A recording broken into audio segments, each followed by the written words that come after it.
Anyone else? Yes, sir. Just have a question for clarification. Mr. Moran, you said you were against Yes. the shifting everything to the port? Did I hear you No, right? no, what I'm against right now is shifting automatically our role over any kind of knowledge processing of any kind of checks right now. We turn that over to private individuals, non-elected officials right now. We're giving up our powers on this, and I have a little issue with that right just at this time, that's all. I'm not saying it's gonna be the wrong thing to do. We don't have the right people in power. That's just my personal opinion on it. Anyone else? Audience? Machine is open.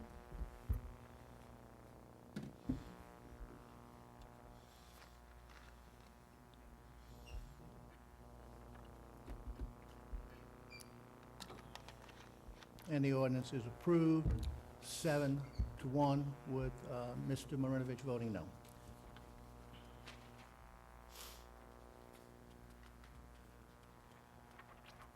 Move to item 6D. Resolution authorizing and directing the Plaquemines Parish Council as the sole governing authority of the Plaquemines Port Harbor and Terminal District to call and schedule a closed meeting of the Plaquemines Parish Port Committee per authority granted by the Open Meetings Law for the following purposes. 1, confidential communications regarding the appraisal and negotiations for acquiring certain properties within Plaquemines Parish.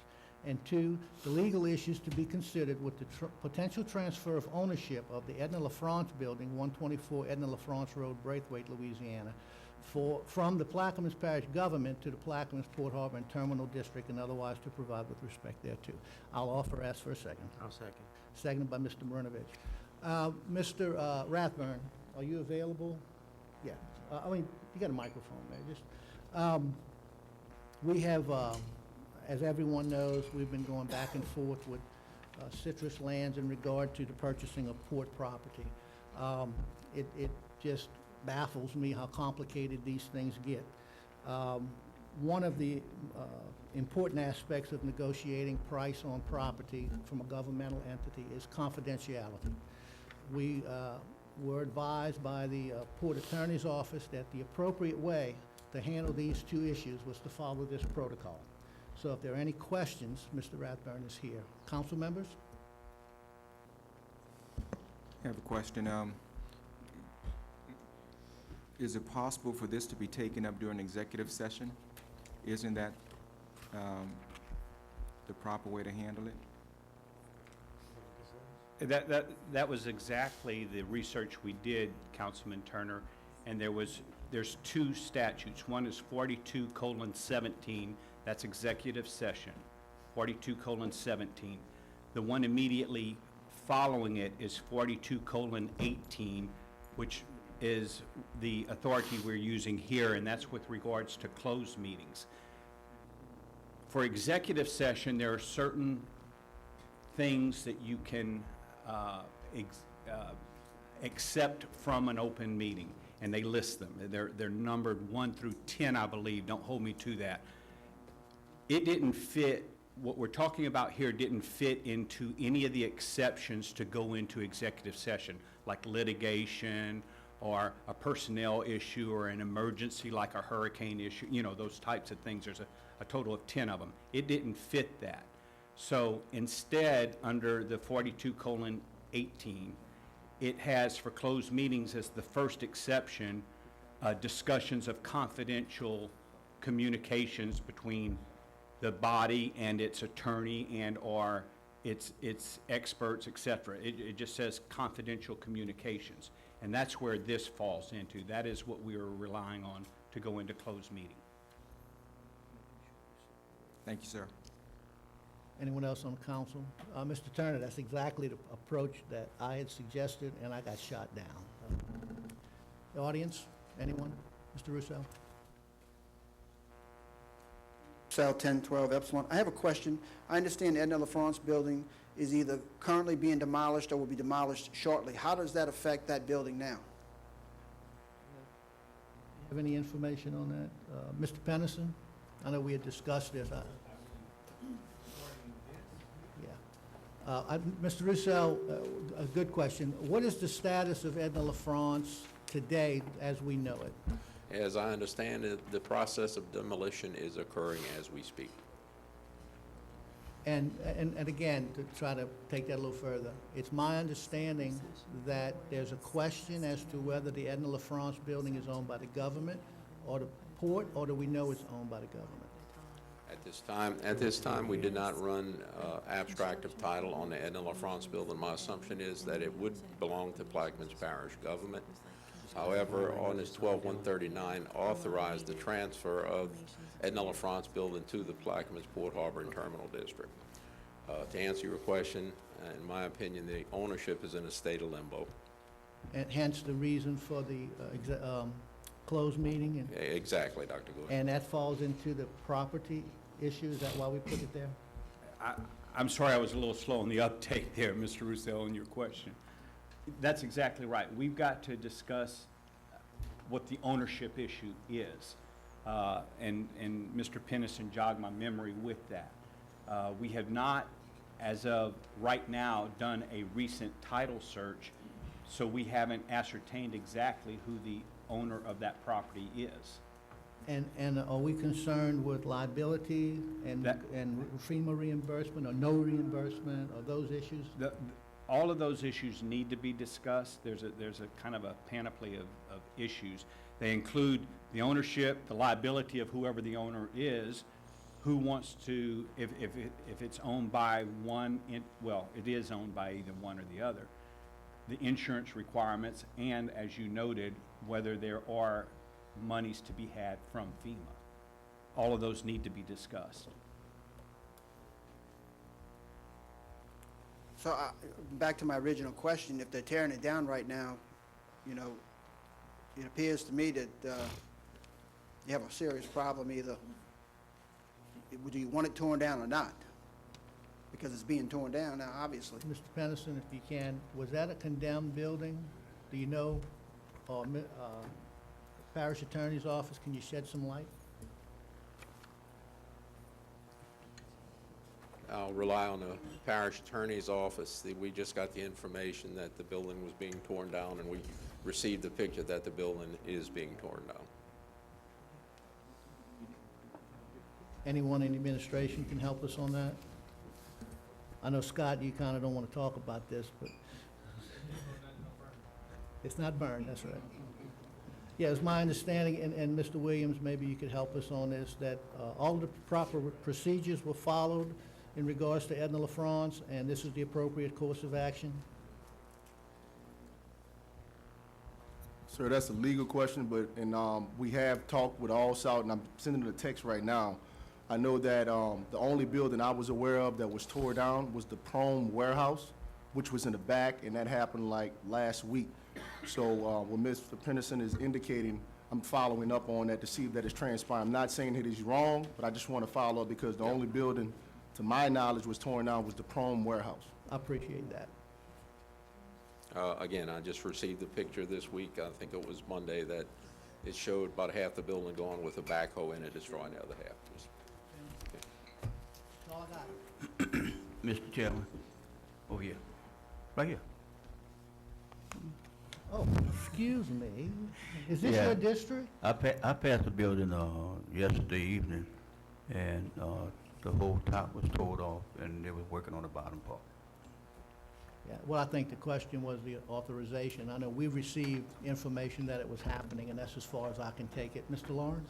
Yes, Warren Lawrence, 120 Timber Canal Lane, Myrtle Grove. The only thing I'm asking is, have they ever, this council ever used this colon-18 before to go into a closed meeting, or is this something new? On one occasion, for interviews for executive director, yeah, once before, yeah.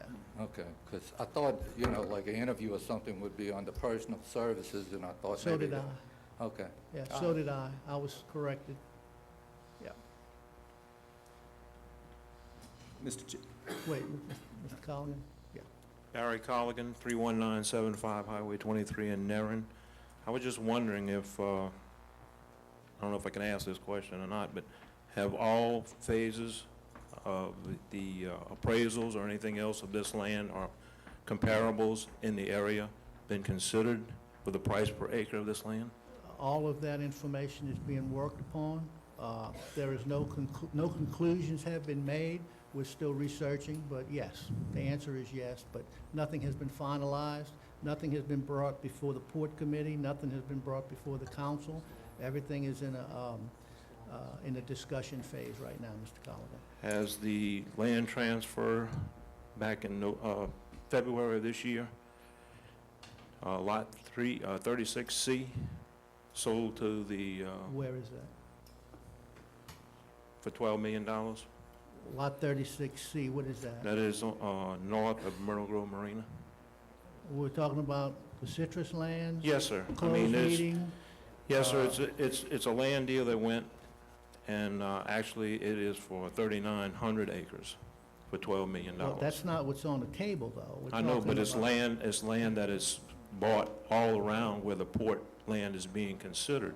Well, I can answer this, that if that took place, I'm sure that the appraisal company who is performing the appraisal used that in their consideration before they make their report. I'm sure they'll use that.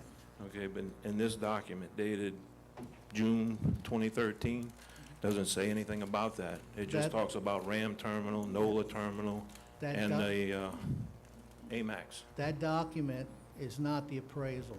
We Oh, I have an understand. appraisal It's- company doing that. This was just an overview so that we would be more informed as to what was transpiring and some suggestions from our consultant. It's just a consulting document. The actual appraisal is done by the Derby's firm. They've done appraisals for us in the past. We have not received that report. But at 3,900 acres for $12 million, it comes to $3,076 per acre. This is far, far less than what's quoted in here for $18,000 an As acre. soon as the appraisal comes in, we'll be able to make some determinations. right. That's all I have. We don't have anything else. We're waiting on the appraisal, I just Barry. wondered if all things were being considered. Yes, sir, every stone is being unturned. That's what's taking so long. We're trying to make sure we make a recommendation that we can stand behind, and we're not at that point. Thank you, sir. Thank you, sir.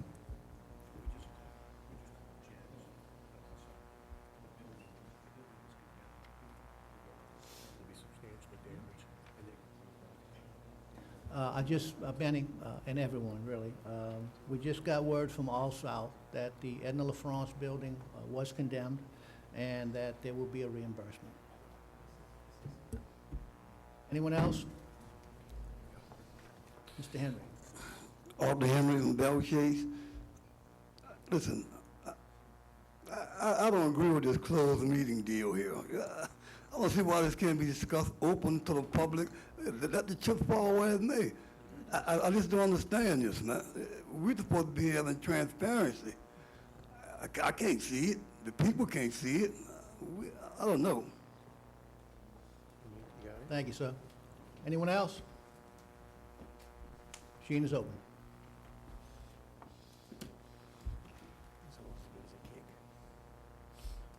And the resolution is approved, 8-0. Item 7, new business. Does anyone at this council table have any new business to bring forth? None? I'll move to item 8, approval of the minutes, August 8th, 2013. I'll make a motion, we approve the minutes. Ask for a second. Seconded by Mr. Marinovich. Any discussion? Machine is open.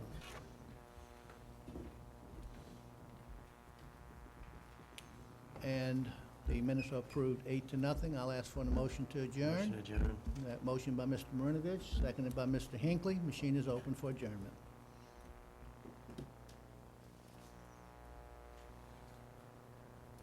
Board meeting is adjourned 8-0 at 1:38.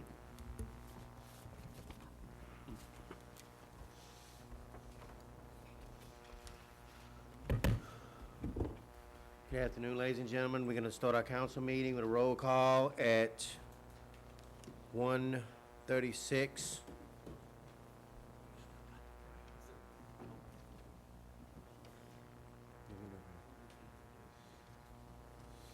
Let the record reflect that at 8 members are present. Mr. Edgecombe was not here today. His wife was taken ill to the hospital, and we wish her the best. Did you She's having some stomach problems, I think, so they're going to check on her today. Start off with a prayer. In addition to praying for Mr. Edgecombe's wife, we take this moment to acknowledge Almighty God and thank Him for our bountiful blessings, especially for this parish's natural resources. We give thanks to God for our brave and courageous men and women in our military who daily risk their lives to protect our precious freedom, and we pray for our world leaders to know how to obtain world peace. We also pray that this government body, comprised of both council and administration, will always serve our parish with honesty, humility, and equality to all. And as this government body gathers here today, we pray for the wisdom to know right from wrong and the courage to do that which is right. Amen. We'll dispense with the pledge. Do we start with executive session or wait on that? Let's get some people out of here. Okay, parish president's not here, so we don't have a report today, do we, Ms. Shanice? Go ahead. We have two things coming from my department, in reference to the ferry, Belle Chase Scarsdale Ferry. We were supposed to do a shutdown this weekend to do, bridge rehab, but that has been postponed by the engineering firm and also the contractor. So we have it posted on the sign that the ferry, system will be running normal schedule this weekend.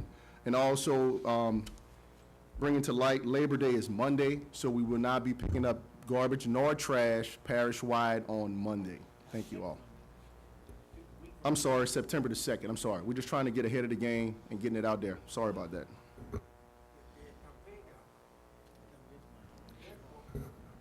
Yes, and I have one announcement from President Nungesser.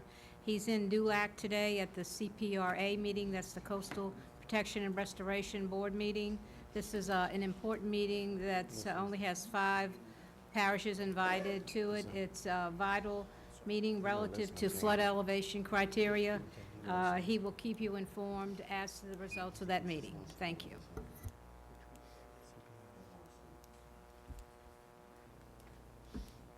We'll talk later. 85 minutes. Okay, that's all, Ms. Shanice? Okay, thank y'all. Scott, how are we coming with the grass cutting? I know I kind of called, gave you a little hard time this week, but I did notice some of the tractors were out today and some of the districts working. Are we making any headway, or? Okay. They're actually What? working 10-hour days. Sir? They're actually working 10-hour days in that particular crew as well. Okay, have we resolved anything with the sheriff about as far as finding out about the tractors and stuff? Not Finding that his I'm aware of. equipment? Because I think Corey had picked up the equipment, and I think we were supposed to go from there. So if we could track that stuff down, we may be able to have him assist us in some of the grass cutting jobs we got going on. Maybe he can help us do a little catching up also. Just a thought. Right now, I'm gonna ask for a suspension of rules. Mr. Chairman, I'd like to do a follow-up to your question to Mr. Lott. Okay, go ahead, if I may. Mr. Turner, I'm sorry. Mr. Lott, how long do we normally have to deal with the grass cutting? Does it end in October? Are we talking 2 months, roughly? You recall? It depends on the weather conditions. It slows down towards September, October, but So- I guess so my point is, it seems as though we're getting close to the end of our crunch time. Is not that a really, fair not as statement? much rain and sunshine that we're getting. The grass is growing like it's on No, you're steroids. not, evidently you're not following me. I'm not saying immediately, but I'm saying, over the next month, 2 months, after October, do we still have a crisis after October, November? No, sir, not. And that's what I was getting at. Yes, sir. Because if we're talking contracts, right, any contracts that we do, we just need to consider the length of time.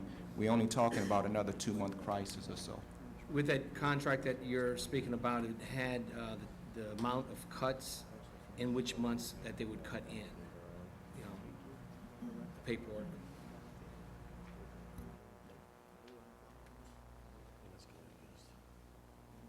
We good, Mr. Turner? Okay, thank you. Let's go to item 2, bids and advertisements.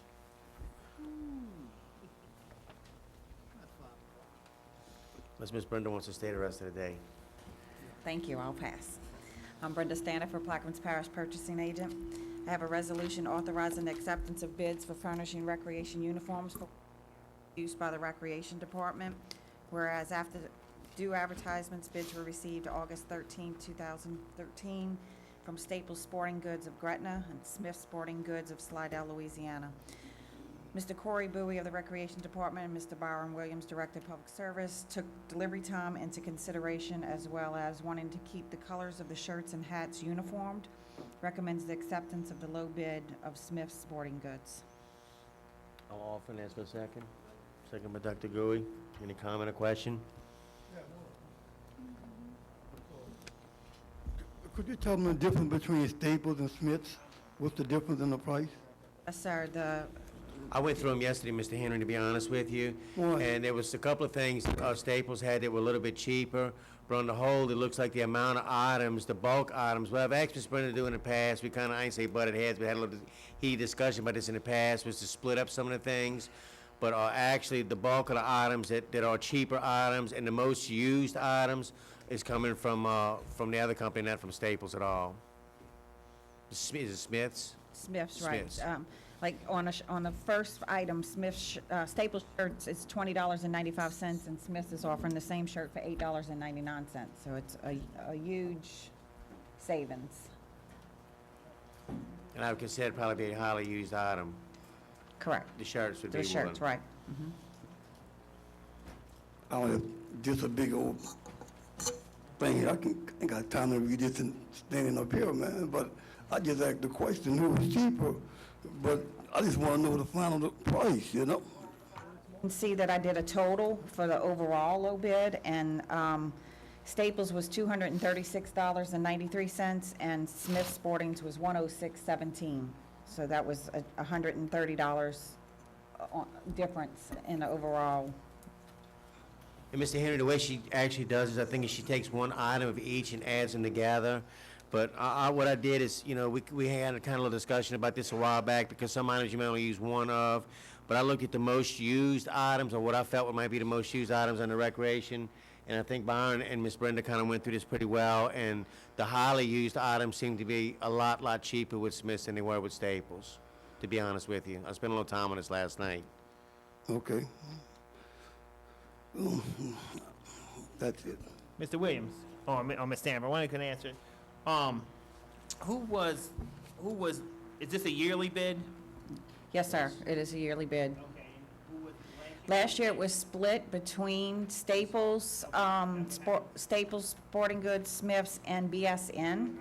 And I tried to give them a opportunity to renew last year's prices. BSN and Staples both said yes.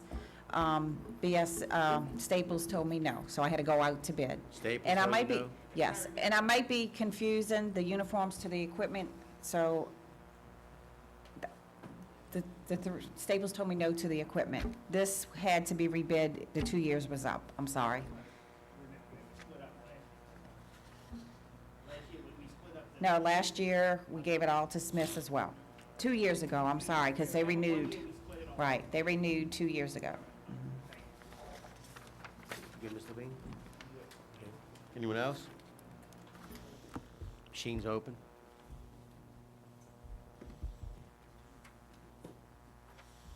Resolution passes 8-0. Ms. Stanford, you have a second one? Yes, sir, I have two more. First, I need to ask if anyone from Odo Environmental Systems is actually present today. Okay. I have a resolution authorizing the acceptance of bids for furnishing roll-out waste containers for a period of 1 year for parish-wide use. After due advertisements, bids were received August 13, 2013, as follows. Odo Environmental Services of Charlotte, North Carolina, Rehag Pacific out of Los Angeles, California, and Toda Incorporated out of Statesville, North Carolina. Mr. Byron Williams, Director of Public Service, recommends the rejection of the bid of Odo Environmental Services as bid does not meet all specification.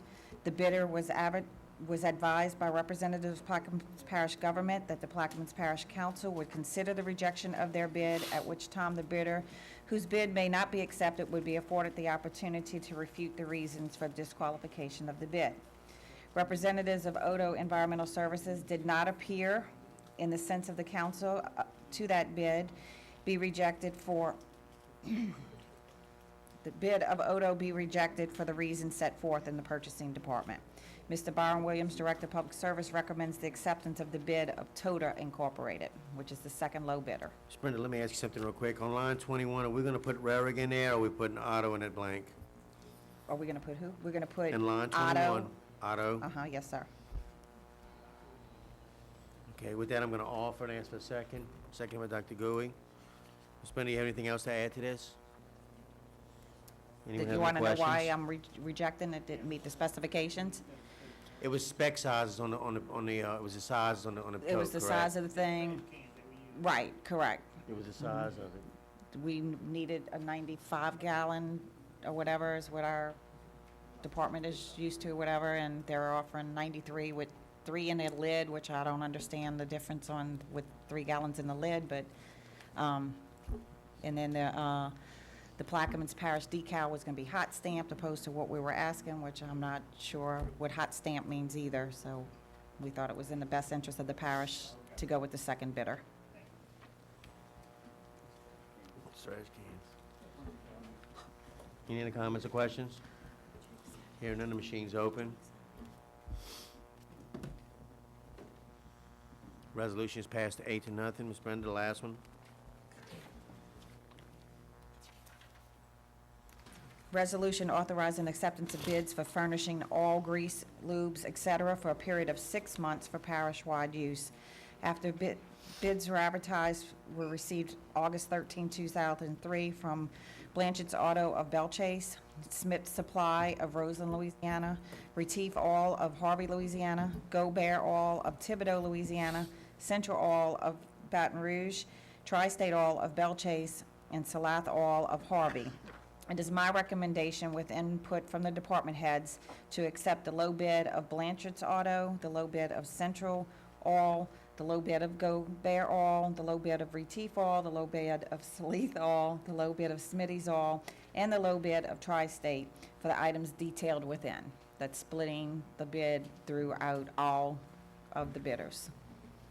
I'm going to offer and ask for a second. Second, Ms. Lapine.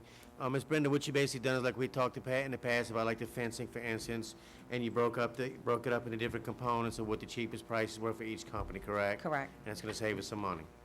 We hope. Good job. All right, any comment or question from anyone? Hearing none, the machine's open. The resolution passed unanimously 8-0. Thank you, Ms. Brenda, for your time.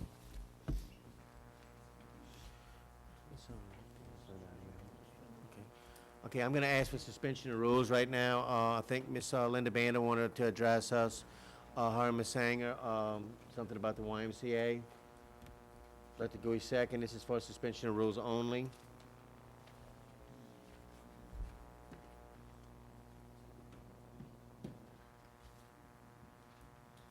And the rules are suspended. Ms. Linda?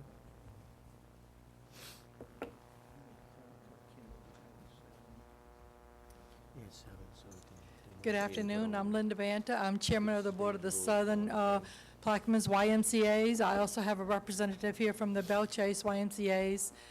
The reason we're here was my suggestion, because we appreciate the grant that y'all give to us. Without that, we would probably go under. So I thought I needed to come and at least give an explanation of how we spend our money and what's going on with the Ys. When there's a big fundraiser, even though the nonprofit Belchase is in the fundraiser with us, we get a share of that money. So I thought it was only fair that we should involve them in our presentation and let you know how many members that we have going on here, and that we all do work together, even though the ones that I'm chairman of the board of are parish government buildings, as in Belchase it's privately owned. We do impact a lot of people, as you know. Down in Buras, there's not a lot of places for kids to go and teenagers to do anything. So we do have a good program for teenagers, like we have lock-ins, and we have, thank God, swimming lessons, because we are surrounded by water, so we have the swimming lessons.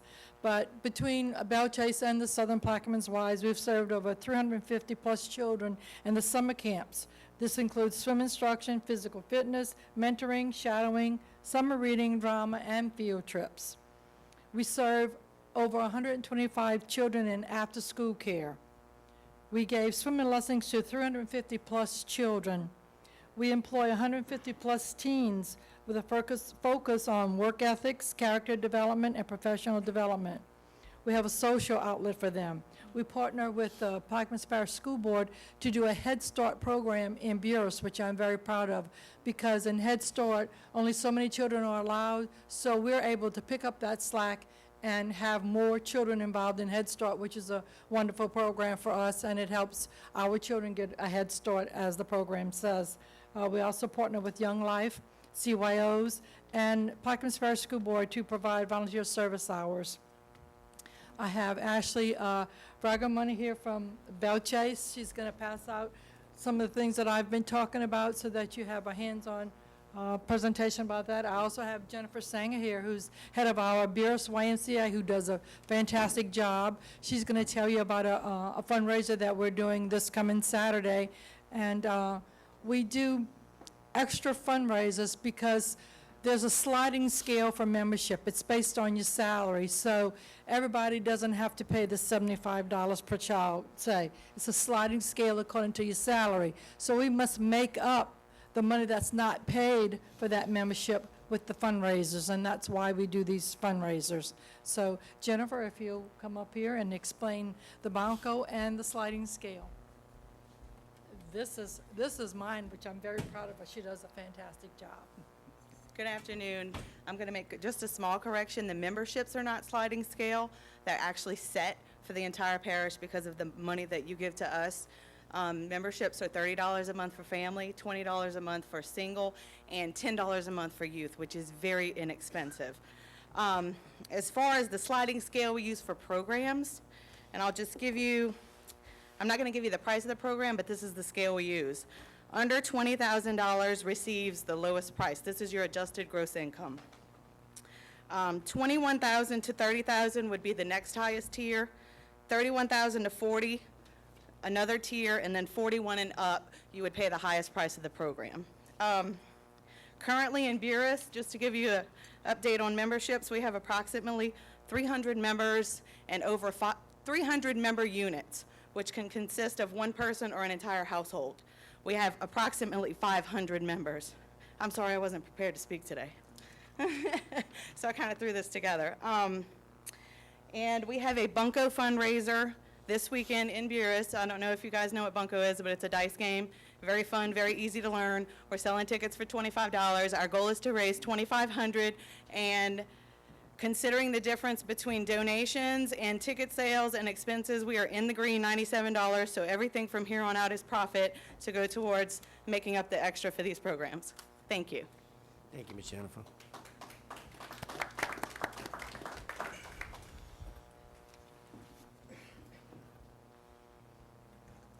We were going to have a presentation from Reverend Edwards, but he had an emergency with his wife going to the hospital. He was on the ferry trying to get here, and he's not here yet. But I can't hold you guys up any longer. But Ashley's from the Belle Chase Y, and she's going to come and do a few words. They were not prepared to do this, but we've had 3 people back out that were supposed to come, so thank God for these 2 coming to help me speak. I'll just give a quick overview of what Reverend Edwards was going to show, and what he had put together was like a 4-minute clip of the work that we did in Davant this summer with our summer camps. So once a week for the duration of 9 weeks, we bused kids from Belle Chase and Port Sulphur and Buras to the Davant Y, and they spent the day swimming and hanging out and getting to know each other. And the first couple weeks, it was interesting to see, because they all have different colored shirts that are the same shirt but different color. It was interesting to see them kind of spread out, and as the summer went on, how they were looking forward to seeing each other and seeing all those different colored shirts around each other. And it was really, really neat. And the one day it rained, they were like, "We can't swim," and all upset and everything. So it was really a very rewarding experience from my point of view, and it was very neat to see the kids enjoy it so much. So thank you for allowing us to be able to do that. And then as far as Belle Chase goes, we're just really pushing forward, really focusing in on some teen development, especially in the employment arena, which is my favorite thing that we do, and also on the physical fitness end, really getting some programs in for kids to learn about nutrition and how to eat and take care of their bodies and things like that. So we're pushing ahead and very excited about what the future holds. So thank you.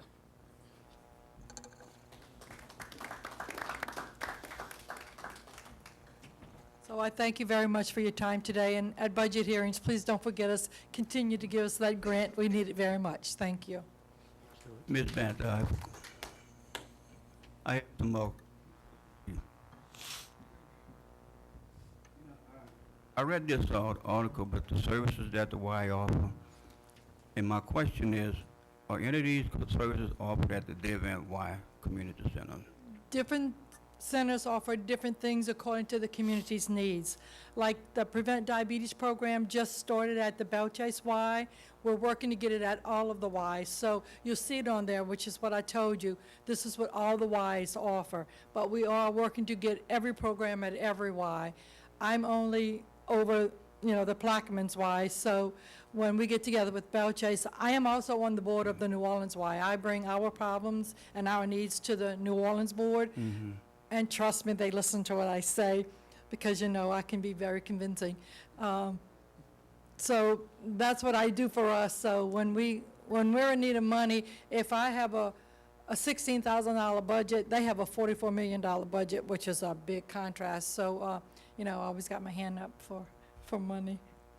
Okay, if you can you give me a list of the activities or the services that the Y will offer here so that we can get the word out to the community so people be more abreast, what they expect from the Y.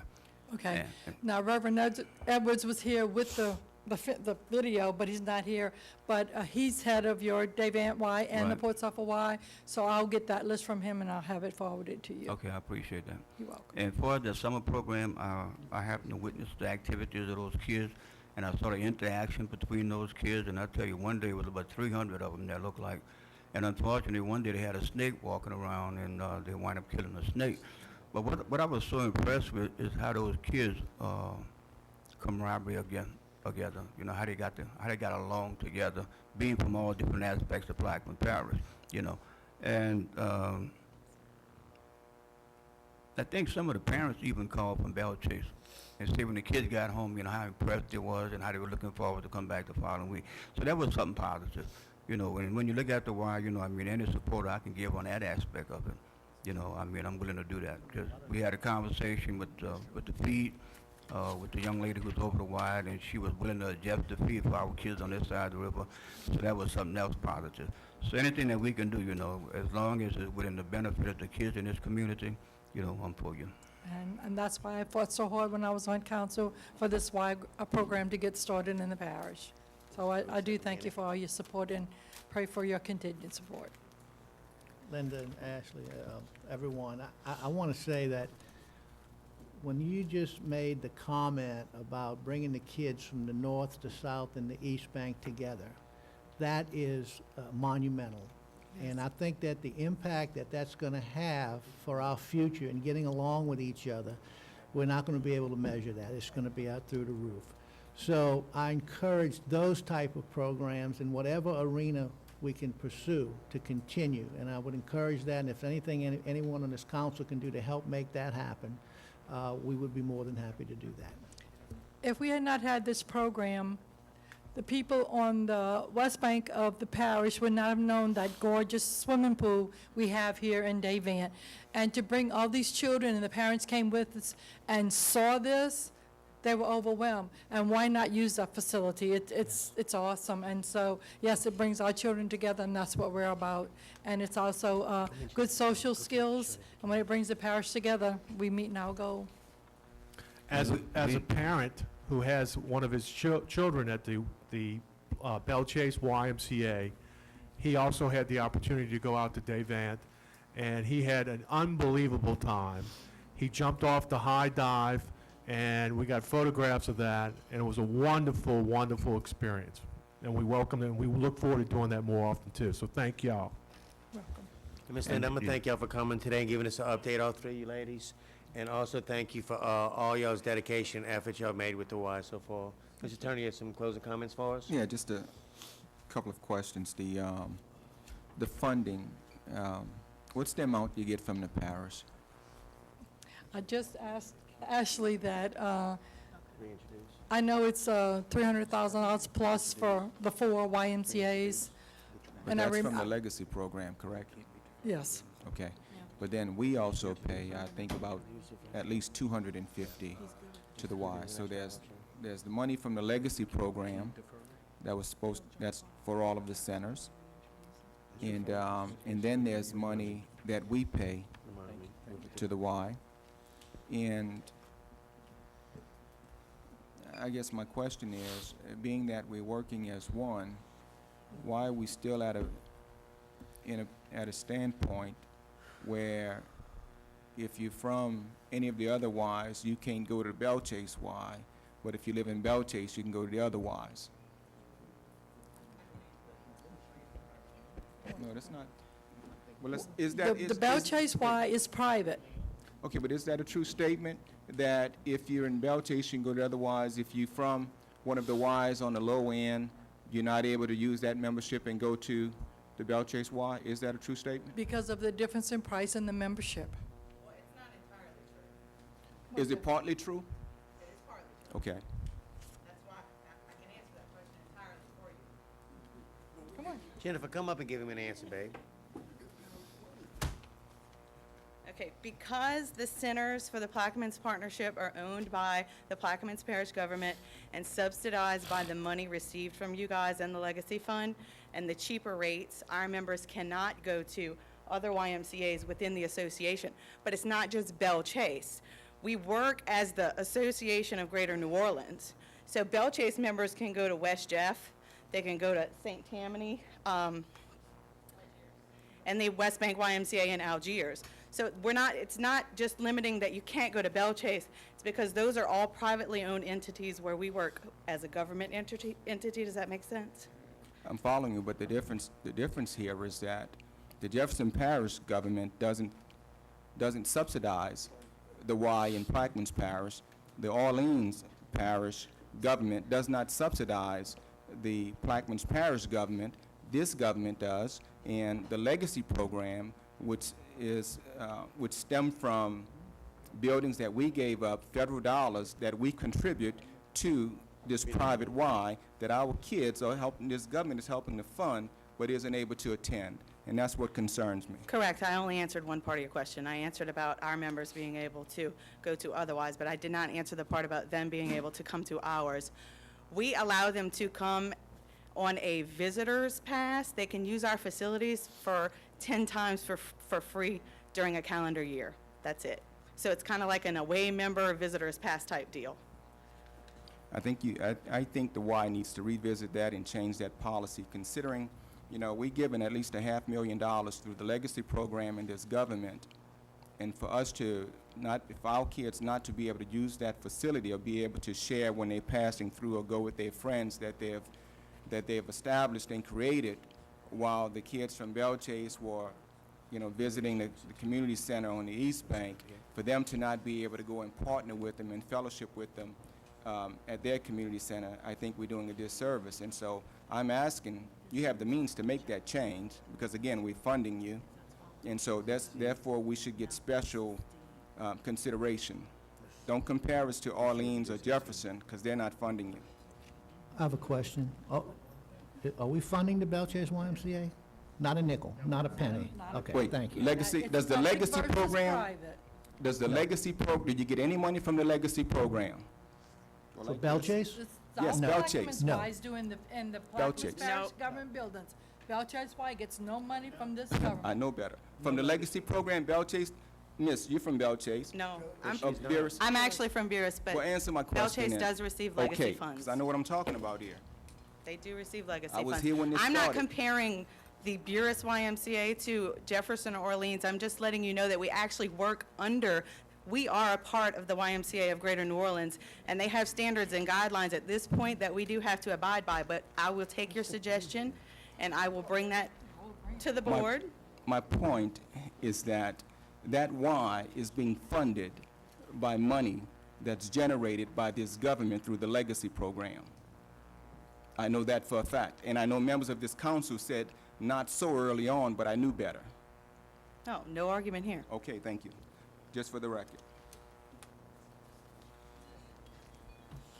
Thank you, Ms. Linda. Wait. Ms. Linda, you're doing a good job. But like Mr. Turner said, I live in Belle Chase. It gotta be a change. It gotta be a change. If it's parish money going there, everybody should be able to go there. Thank you. Thank you, Ms. Stender, for your time and your dedication. And ladies, I appreciate y'all coming up today. And look forward to, Ms. Sanger, the Bunko is Saturday night from 7 to midnight, I'm correct? And I believe you'll have some programs for children. If anybody has babysitting needs, you'll have some programs going on at the Y at the same time to take care of that also. They might need to contact you in advance before Saturday. Just show up. Okay, thank you, ma'am. Appreciate y'all coming, ladies.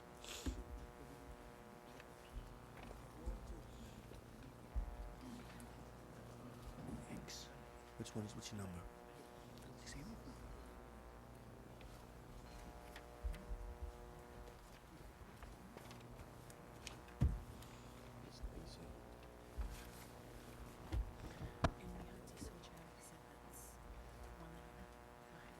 You have to offer what changes. Okay. We're going to move to 685, gentlemen, ladies. An ordinance by the Plaquemines Parish Council as on behalf of the Coastal Protection and Restoration Authority Board of Louisiana, the West Bank Levee District, Plaquemines Parish, and Plaquemines Parish Government to appropriate perpetual flood protection levee and flood wall easements, temporary work and area easements, perpetual road easement, temporary road easements in certain portions of lands in Plaquemines Parish to construct the West Bank and vicinity, Mississippi River Levee, Mississippi River and Tributaries Project, hurricane and storm damage risk reduction systems, resilient features, English turn bend to Bellchase, WBV-MRL 4.2, baseline stations 253 plus 00 to 2324 plus 00, Plaquemines Parish, Louisiana project for Mississippi River Levee, flood and hurricane protection purposes and otherwise to provide respect thereto. I'll offer with changes. And the changes, we're gonna hand these out, to our fellow councilors. 1, 2, 3, 4. It's gonna be Exhibit A that we're gonna be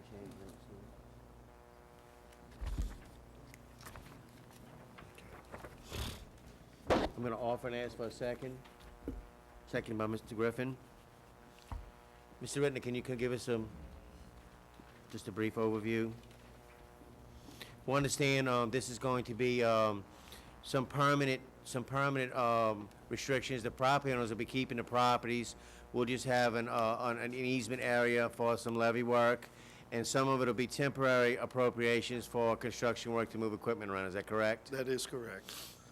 I believe on one of the pieces that was added to the package, it shows the temporary construction areas. When I say temporary, for the duration of construction. And there will be some appropriating properties. The state had changed a law last year about the tow plus 15. Any property owner that has fixed assets that along this property levee alignment, they will not go in and take that section out. They'll only take out pieces where there's no impacts to any structures, fences, or property. And it's about a 7,100 linear foot section, and it's going to be a T-wall section. T-wall meaning we would be impacting the parish tremendously if we went with a 400 or 500 foot levee section. What they're doing is trying to stay inside the same footprint. They're going to build a T-wall very similar to what was built in St. Bernard Parish. We're going to have a floodgate at the ferry, a floodgate at the Port Authority, and a floodgate at the Red Star Yeast plant, a small swing gate at that point. Any questions? Any questions? Mr. Rittner, when you say a floodgate, do you mean like that floodgate at at the parish line? No, that is Yeah. a different type of floodgate. That is a hanging gate that crosses the highway. This will be a roller gate that's going to be about 35 feet wide. We're going to have equipment to close that during a flood event. So it's basically a roller gate. Mr. Tony, you have something? Yes, Mr. Rittner, as far as the property that would be expropriated, what areas are we talking about? Do you know? Yes, sir. Do you know on Main Street, I'm just going to give you a geographical area. You know where the red barn is, the horse barn? I don't recall. Yes. Yes. Okay. Okay. The project's going to start there and go right below the Red Star Yeast plant, about 7,100 feet. in the properties that are closest to the river levee. You know, because of the law, we have to get tow plus 15. That's the piece that that's what we'll be appropriating. Thank you, sir. Anyone else? Hearing no other questions, the machine is open.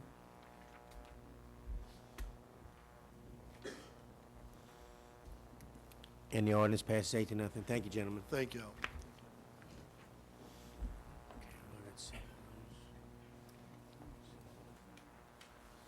At this time, we're going to move to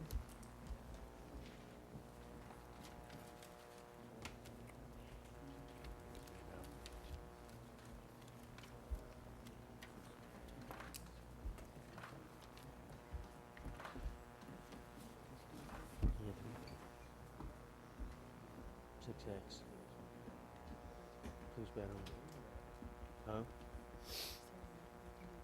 Okay, we're gonna move to item 6X, an ordinance to amend the 5-year capital improvements plan for the Peters Road Bridge and Extension Project, and otherwise to provide respect thereto. Mr. Bierce, your offering?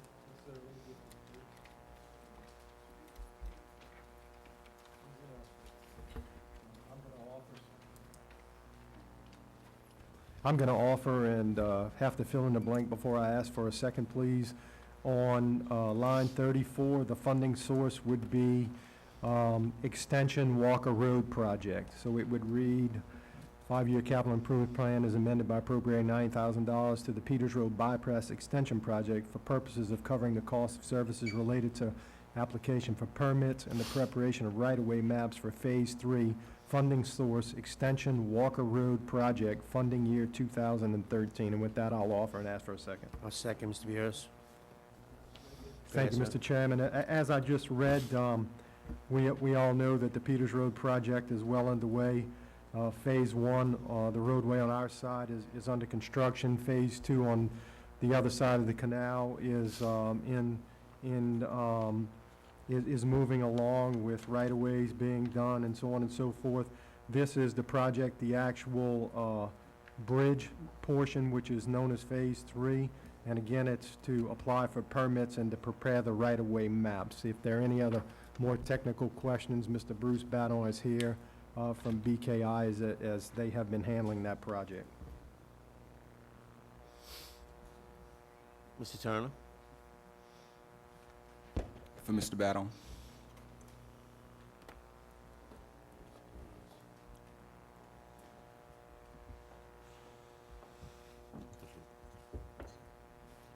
Yes, sir. From what I recall, we've paid quite a bit of money up front for some of the plans. What's the difference in this? And are we duplicating any efforts, or tell me what's going on? Why we need an additional 90,000? Each of the phases of the project, there have been certain local obligations that had to be covered by Plaquemines Parish. As each phase has gone along, you've needed similar kind of expenditures. Phase 1, which is the one that's under construction and expecting completion toward the end of this year, the Do you parish. recall what was the cost that we contributed for that phase? No, Roughly? I don't remember all your numbers on Phase 1, but let me say you covered the right-of-way cost, and you covered the permit cost for that phase, whatever those numbers were, and I don't recall. You've done the same thing on Phase 2 of the project, which is on the other side of the canal. It's the interchange at Engineers and Peters Road. Again, you covered right-of-way there, and you covered permit costs there.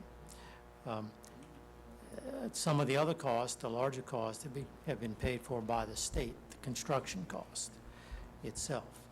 But as part of your agreement with the state, and they're paying for the lion's share, which has been the construction, the local government had the obligation of handling the right-of-ways. And this is part, as we move through the project, we're now at the last phase, which is Phase 3, and time is going on, and we're at that point where those funds are now needed. We haven't done anything concerning right-of-way during Phase 1? Yes, you pay for Okay, and right-of-way roughly what was phase. that cost? I know you have a ballpark figure. No, I don't. I don't recall what was paid on Phase 1. I know you covered the parish covered the preliminary engineering over the entire project. You covered the right-of-way costs, which was somewhat minimal on Phase 1, because a great deal of that land was donated. On Phase 2 right now, that effort is going forward to determine how much is going to have to be purchased and how much is, going to be donated. That's at an advanced stage. Mr. Bruce, I have to Yeah, interrupt you, sure. but we're looking at actually probably having some of that land probably actually donated also. We're hoping from that as discussions, well. because that would probably That's right. improve some of the landowners' values of properties like on the first phase, correct? Right, because you go through a federal process, this is all mandated by the Federal Highway Administration processes that you have to go through.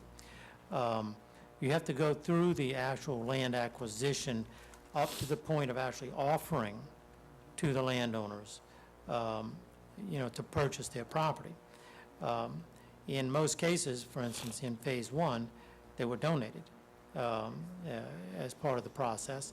We're expecting and hoping that will also occur on Phase 2, which is nearing that point. On Phase 3, we haven't even started the right-of-way maps, which is the first step in that process. And that's what's before you here today, is to do the right-of-way maps, to begin that process, because it takes time, so that we can, a number of months from now, be ready with those to begin the right-of-way acquisition for Phase 3. So that's what's before you today, is to begin that process by contracting the mapping and beginning the permit process. This is similar to the work we did last week.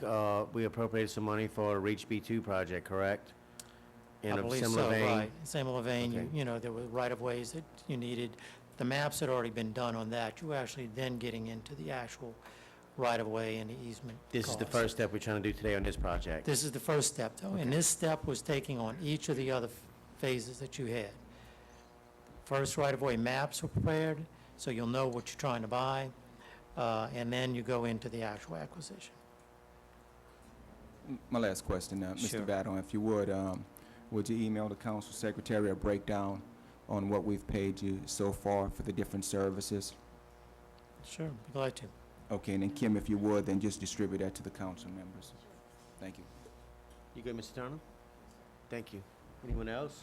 Audience? Not the machine's open on 6X.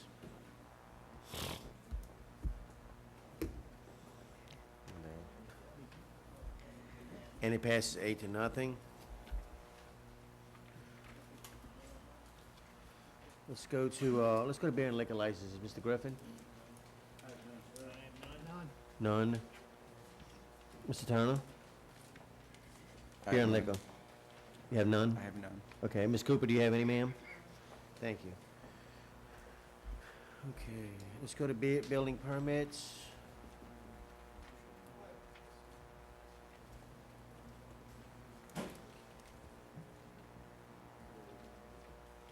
Mr. Lapine, 4B? 4B? 4B is deferred. Thank you, sir.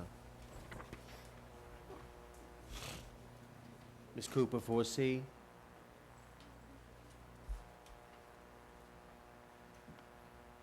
Brandon Dodson.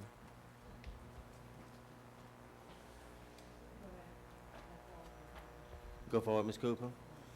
The resolution approving, I'm sorry, y'all, a resolution approving the issuance of a trailer park permit to Brandon Dodson for the operation of a new trailer park, Providence Estates, located in MH Mobile Home Zoning District on 40551 A-L Highway 23, Boothville, all in accordance with application number TP-2013-35 dated May 22nd, 2013.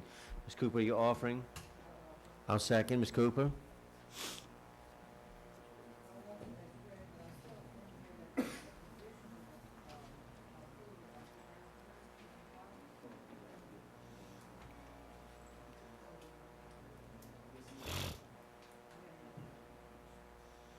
Ms. Cooper, you have any objections from any of the neighbors? I'd even called myself, I didn't hear anything about it, and everything looked good to you? No objections. Okay. Does anybody have any questions or comments about this one? Hearing none, the machine's open on 4C.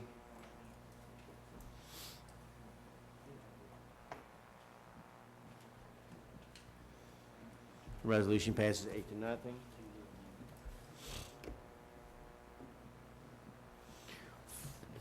We're going to take 4D and 4E. I'll read both of them.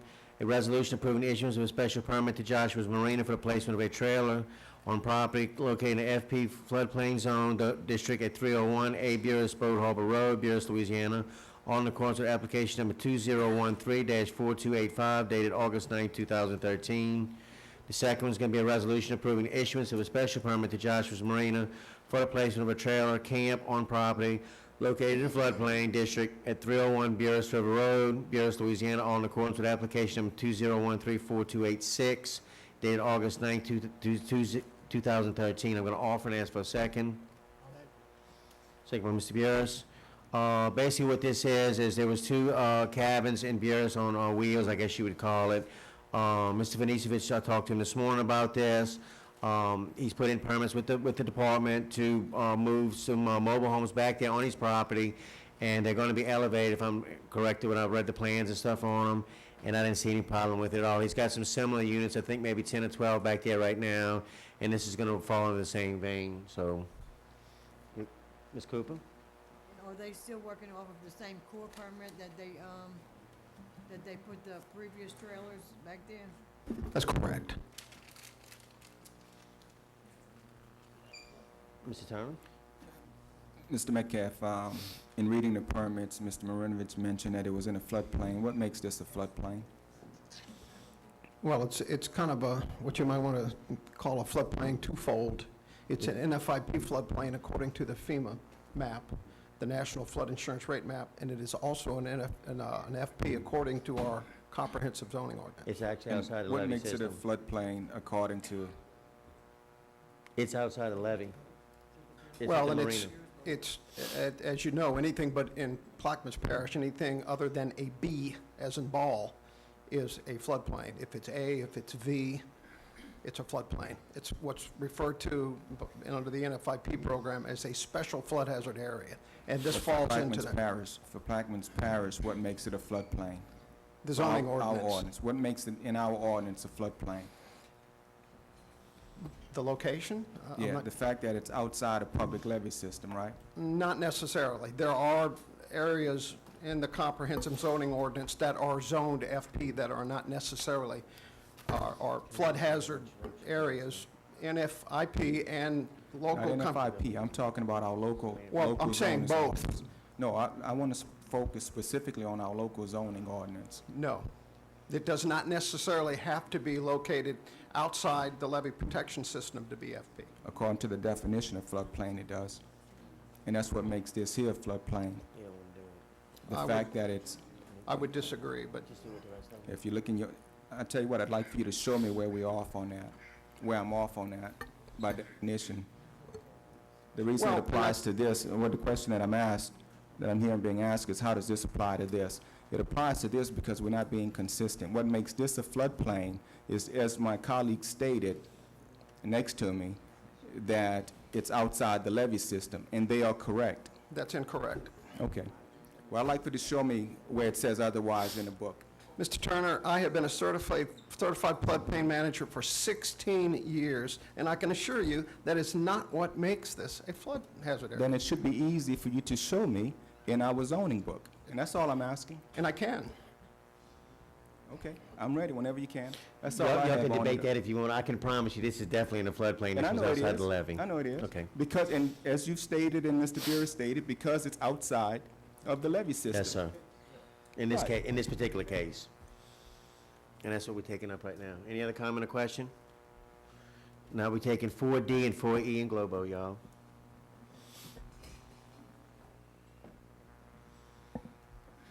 And it passes 8-0. Thank you, ladies and gentlemen.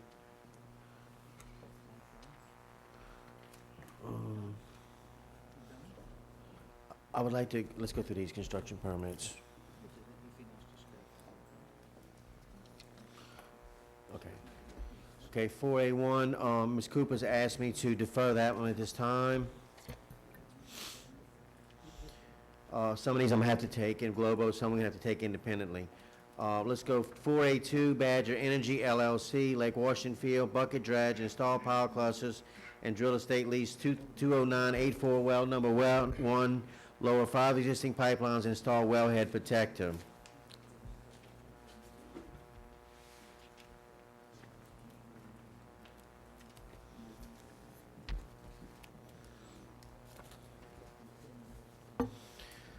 For A5, Lobo Operating Incorporated, Main Pass Area Revised, Blocks 21, install 6-inch all sales line. For A6, Century Exploration New Orleans LLC, Breton Sound Area, Block 52, install jackup drilling rig, drill estate lease 17860, location number 2, and install caisson sleeve structure.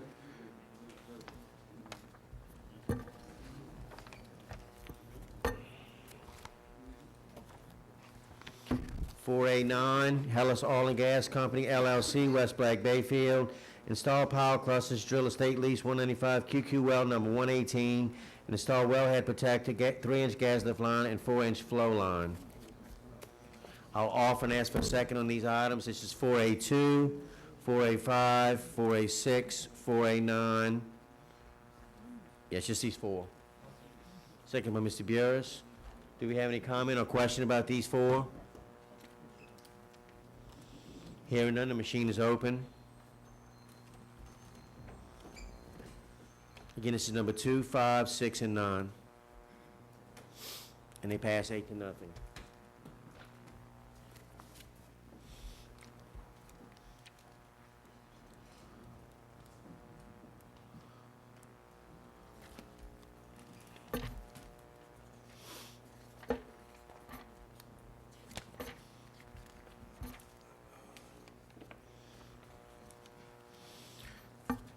I'd like to bring up 4A3 for discussion only. Ask for a second.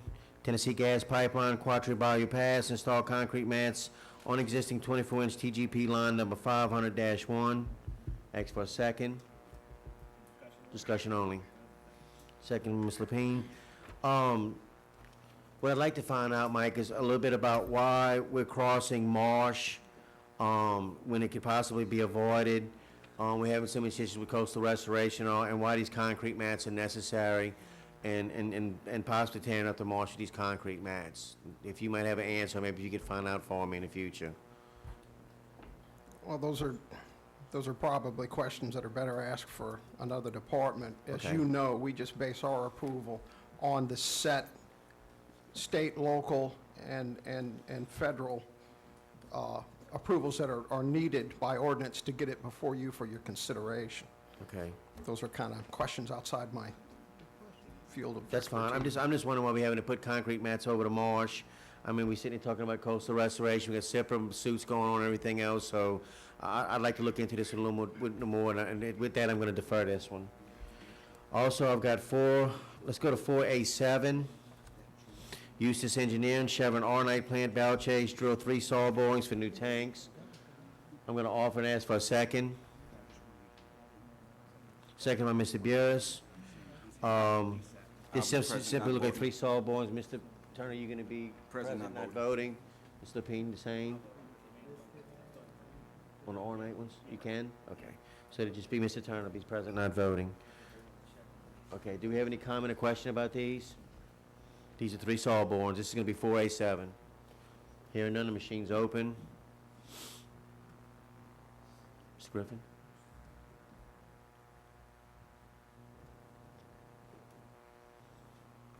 And it passes 7-0.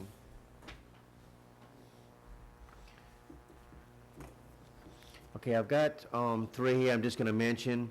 4A4, 4A8, and 4A10. First of all, the 4A4, I'm just going to read these. Apache Corporation, South Pass 24 Field, proposed airboat temporary workspace and 4-inch flow line. The reason I keep deferring this permit is we've asked to come in and ask how they're going to be placing the flow line in. I'm told by airboat, but every time I read the actual meat of the permit, I'm seeing marsh buggies in here every time. Now, the front page, the transmittal page, whatever you want to call it, keeps showing that it's airboats. When you actually read the meat of the permit, they have changed nothing in here, and this has been 3 meetings. I'm not faulting y'all for this, but this, I don't know if Apache's trying to sneak something through or what, but I just don't really care for it. The other thing I'm going to mention is, the maps are quite clear, because I'm gonna defer 4A8 and 410. I can't really read it too well. So I'm not blaming you. We had a discussion about the copy some time back, but maybe they could even try to help you out with that if they could. Mr. Chairman, we're working on that. I know you are. It's very hard to copy these maps on the copy machine that we have now. I've spoken to Director Lott, and we are trying to move forward and address that situation. So hopefully, But maybe even the companies could come in and actually, since they want the permits, they, they're only spending $1,200 on them, it's a possibility that they could possibly even offer some services and provide some better maps, because the ones I'm really having trouble with the most is the Apache permit. So with that, we're going to defer 4A4, 4A8, and 4A10, so we can get some better maps and some answers about the marsh buggies, because I prefer to use that because that's the most intrusive method on the marsh, and I prefer not to do it if we could. So. No, yes, ma'am, we deferred 4A1 at your request, 4A4, 4A8, and 4A10, Ms. Marla. And 4A3 also. There was a Tennessee gas about the concrete mats. I had some question about that also.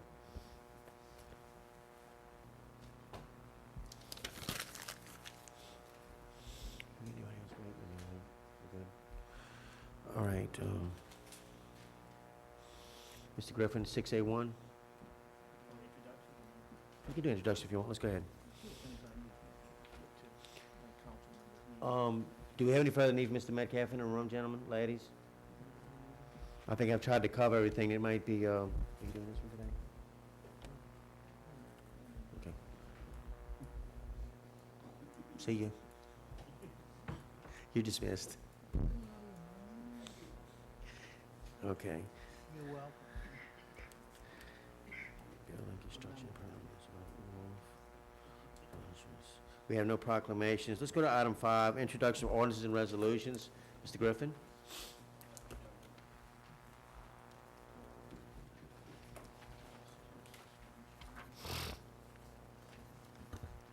In order to appropriate the sum of $50,000 to grant to the Port East Fishing Refugee, and otherwise to provide respect thereto. In order to amend the 5-year capital improvement plan by transferring $2 million from the new courthouse project to the East Bank Library project, authorizing Parish President William Billy Nungesser to hire a firm to engineer, design, and construct the East Bank Library project, and otherwise to provide respect thereto. In order to amend the 5-year capital plan by transferring $1.6 million from the new courthouse project to the government complex judicial annex building project, authorizing Parish President William Billy Nungesser to hire a firm to engineer, design, and construct the government complex judicial annex building project, and otherwise to provide respect thereto. A resolution appointing 3 individuals to serve on the board of directors of the Port East Fishing Refugee, and otherwise to provide respect thereto.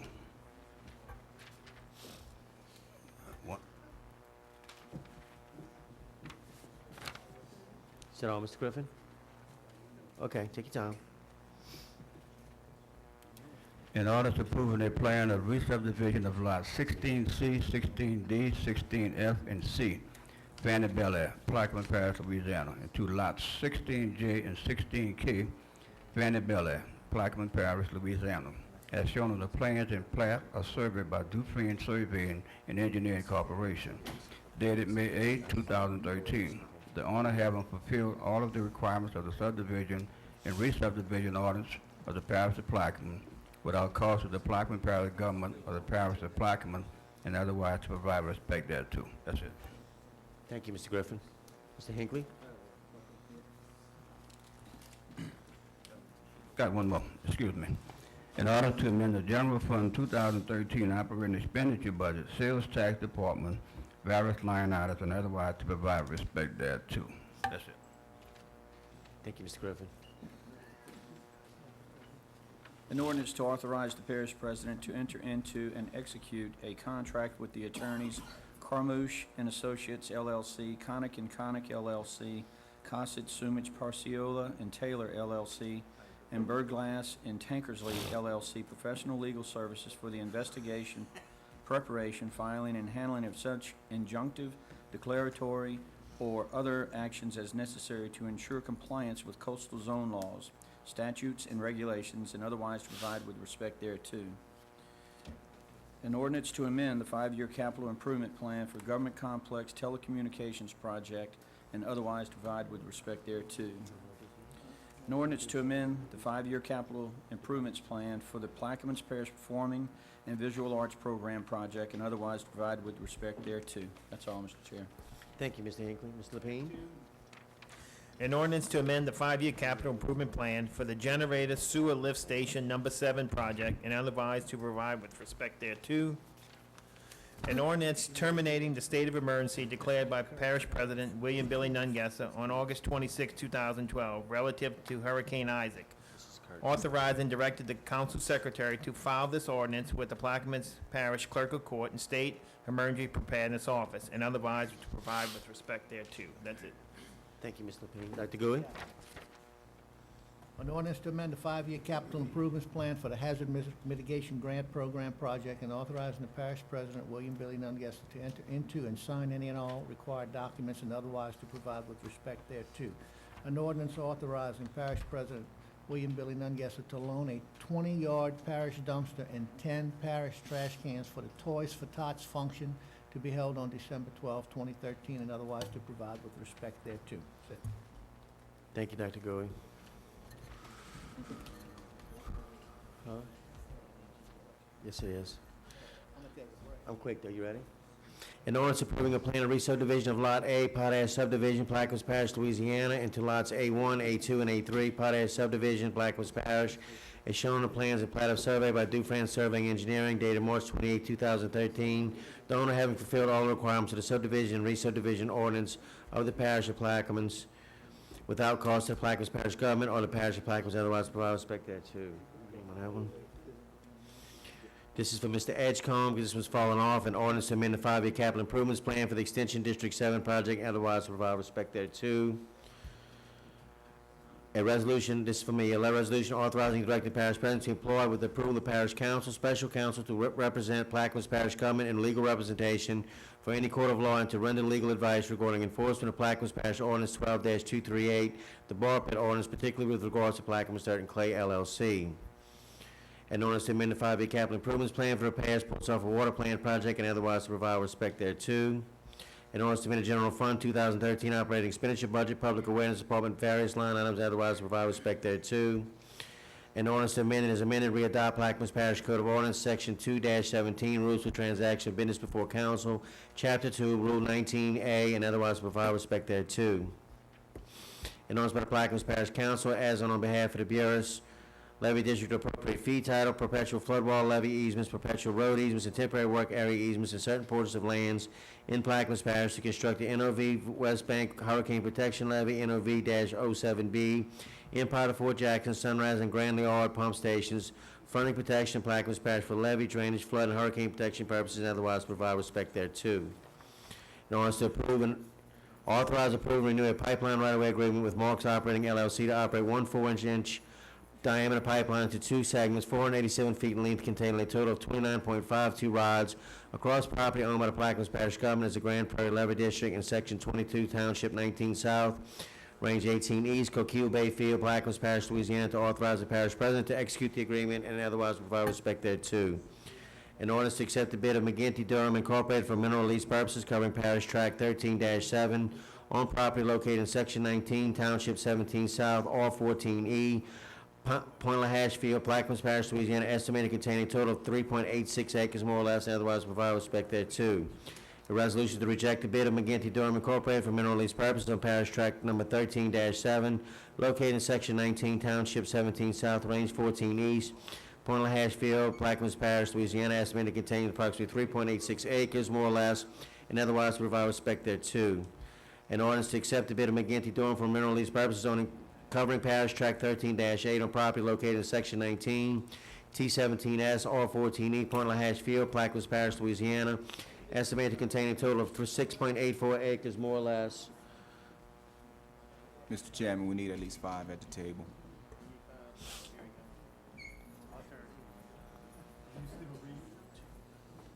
Okay.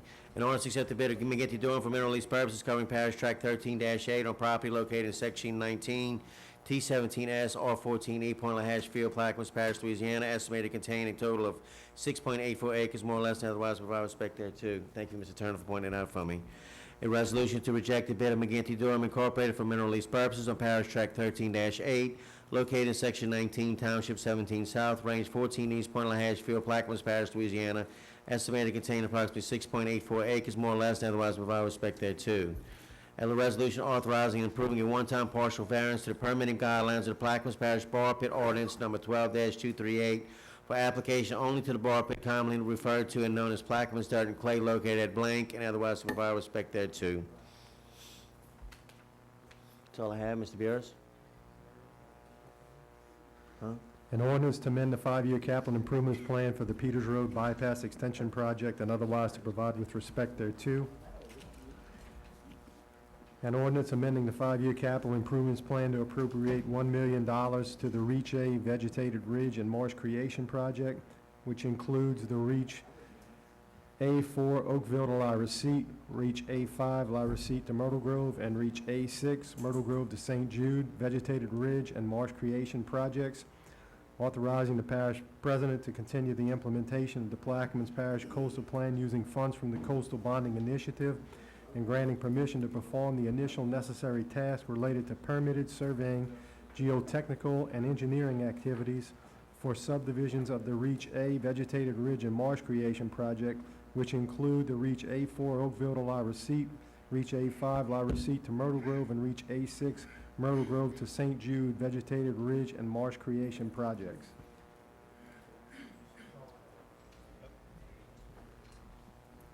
Thank you, Mr. Burns. Mr. Turner? It's approving the plan of re-subdivision of Lot A, Potash subdivision, Plaquemines Parish, Louisiana, into lots A1, A2, and A3. Potash subdivision, Plaquemines Parish, Louisiana, is shown on the plans and in plot of survey by Dufresne Surveying and Engineering, Inc., dated March 28, 2013. Okay. The owner having fulfilled all of the requirements of the subdivision and re-subdivision ordinance of the Parish of Plaquemines without cost to the Plaquemines Parish government or the Parish of Plaquemines, and otherwise to provide with respect thereto. A resolution appointing Cornell Battle as the Council District 6 representative to the Plaquemines Parish Economic Development Board, and otherwise to provide with respect thereto. Is that all, Mr. Turner? I have one more. Okay, go ahead. An ordinance to amend the 5-year capital improvement plan for the improvements St. Thomas Lane project, and otherwise to provide with respect thereto. That's all I have, Mr. Chairman. Thank you, Mr. Turner. If we need to, we can revert back to Ms. Cooper. She's going to take a break for a second. Do you want to go to executive session now? Okay, let me go ahead and read. We got executive session 1A, Gus Barnett, Schlesinger, Henderson, and Alpog LP versus Plaquemines Parish, 25th JDC, number 59-881, Division A, count. Number 2, Plaquemines Parish Government versus Catco General Contractors, LLC, Hanover Insurance Company, Sizer Thompson Brown Architects, and the XYZ Insurance Company, 25th JDC, number 59-847, Division A. I'll offer and ask for a second. Mr. Griffin actually raised his hand first, so Mr. Griffin. Machine's open, executive session.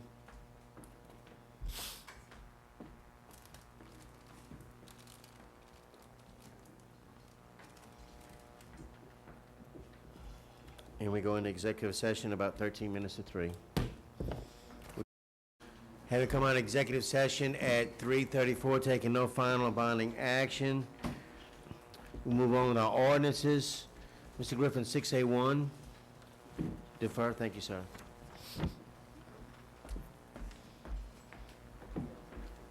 Dr. Good.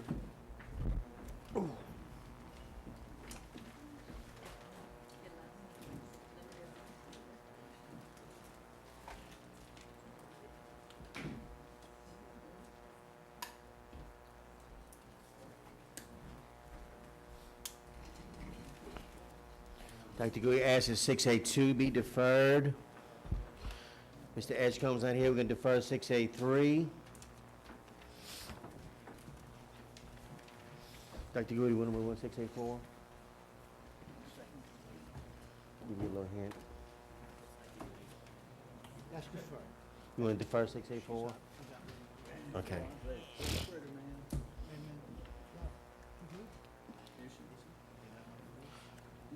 Mr. Bureau, you want to defer 686 right now?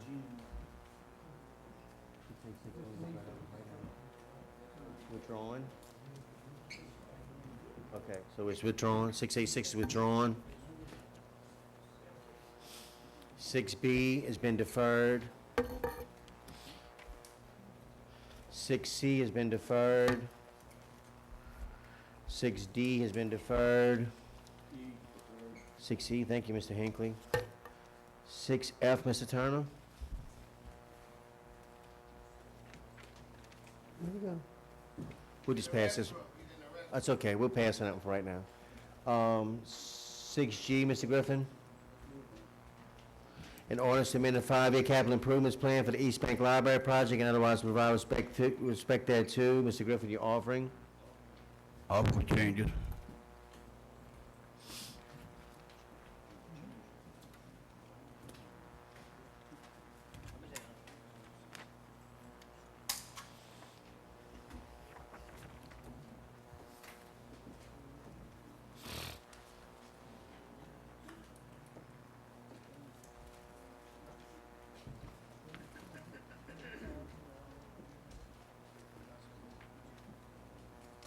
The change gonna take place on line 11.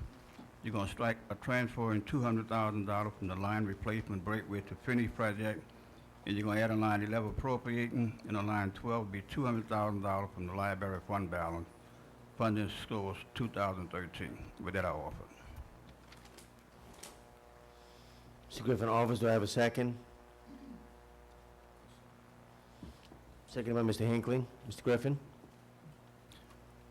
Okay, this $200,000 is to go and forward with the design, architecture, design, and engineer work, and so we can move forward with the project. I mean, we all know the scope of it, and we talked about it, so. Location is gonna be in Wills Point at that Joe Brown property, which the property was bought for some years ago for that project development. So that's where it's gonna be at. We thought about moving this as a place, but that's the center part of my district. And not just to serve the south side, but to serve the whole district. I think that was a better place to be.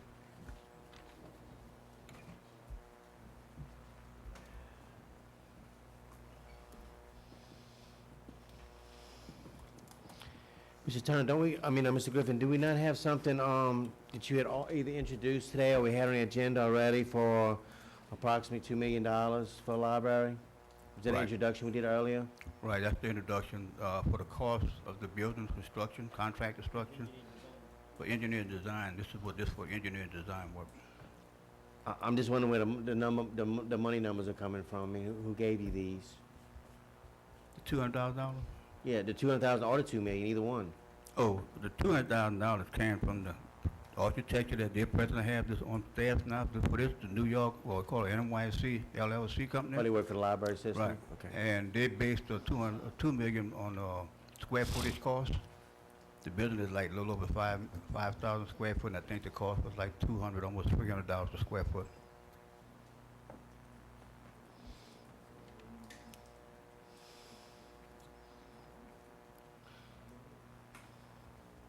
I'm not gonna oppose you on having a library, Mr. Griffin. I'm just gonna abstain on this one because I still have a problem with this barbecue we had across the river on a Giordano property. And I'm just, I can't stomach it. I'm sorry. And I'm not saying any fault of yours, and I do think you need to have a library. I have a problem with it right now, and I can't support it. Well, I offer it as it is. Giordano property, whatever happened with Giordano property was burned down, and it left a better taste in a lot of people's mouths the way it was taking place. But my thing is to make the economic development and enhance the quality of living for the people on the East Bank. And I'm not going to let what happened with the Giordano property, put a black mark on what we're trying to do on the East Bank, but putting that library on that property.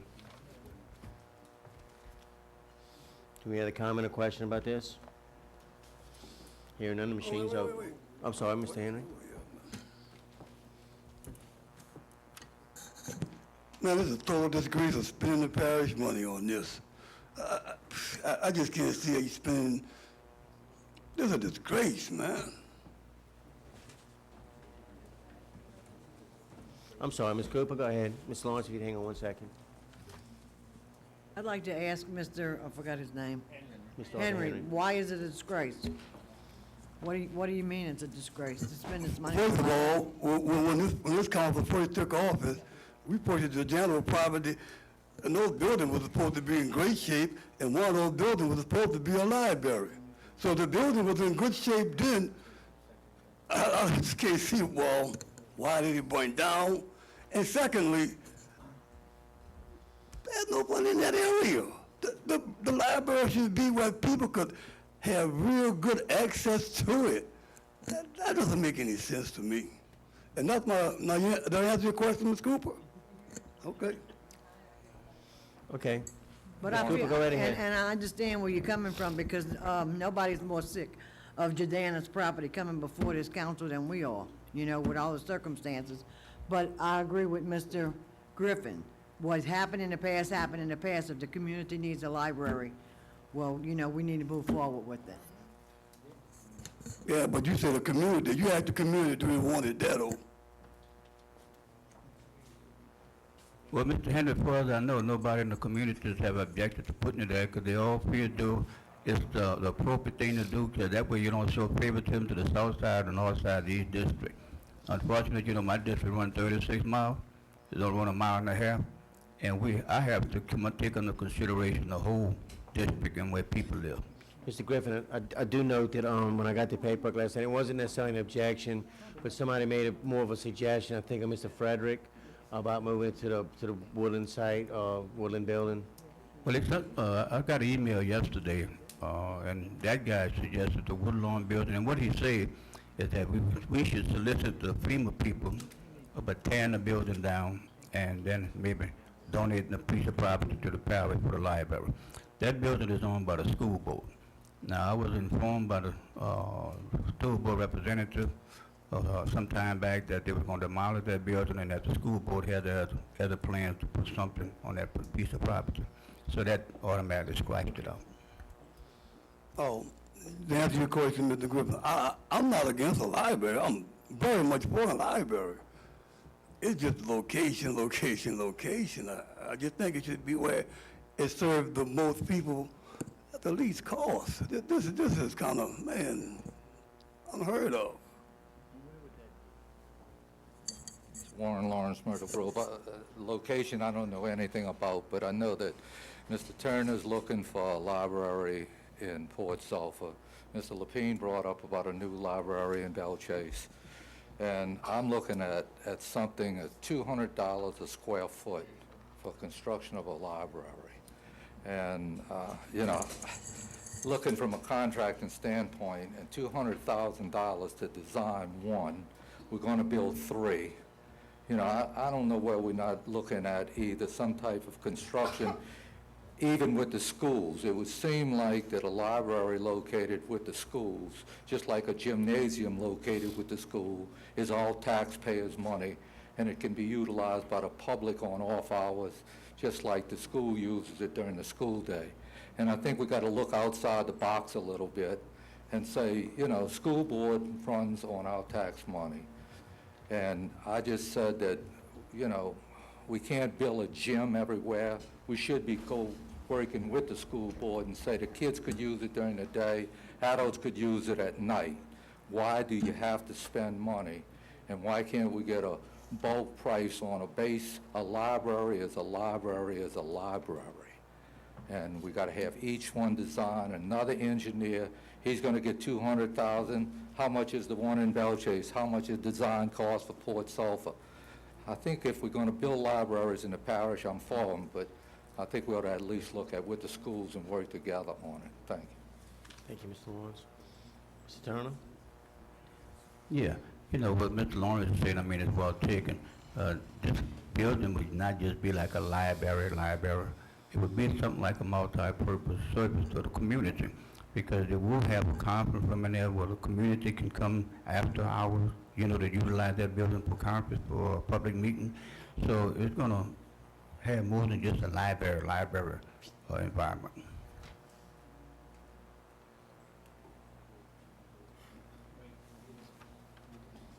To that note, will the library in Belchase and the library in Port Sulphur also be a center instead of just a library? I took this meaning that you just meant it was a library. And if it's a library, it's a library. If you're telling me it's a center now and it's not a library, maybe the $200 a square foot to me still seems expensive, but at least you explained it, it's not just a library. You know, unfortunately, you know, we live on the East Bank, and contractors, no matter who you talk to, they say, well, I gotta go over that river, you know, and this is what it's gonna cost you. I mean, I think they just use that as an excuse to justify the raising their costs up. But if you came from New Orleans down here, it'd be a whole lot shorter than coming from the West Bank over here. But, I mean, that's the contractor, you know, we can't control that. Any other comment or question? Hearing none, the machine's open.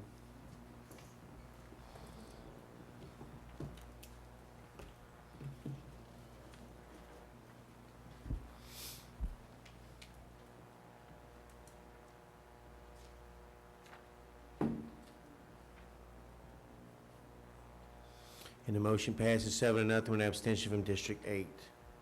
Thanks a lot. I'm gonna revert back to introduction for just one moment. I have an ordinance to amend the 5-year capital improvements plan for the water monitoring SCADA project and otherwise provide respect thereto. Ms. Cooper, did you have any introductions? I don't remember if you were at the table at the time. Okay. Okay, and we passed over 6F. Mr. Turner, did you want to? Like to offer with the change. Okay, an ordinance to amend the 5-year capital improvements plan by appropriating $500,000 to the Highway 23 4-lane expansion Port Sulphur project and otherwise provide respect thereto. Mr. Turner, you're offering? Yes, sir, with the change on line 14, after the words Port Sulphur project, add semicolon funding source, general fund and reserve undesignated fund balance.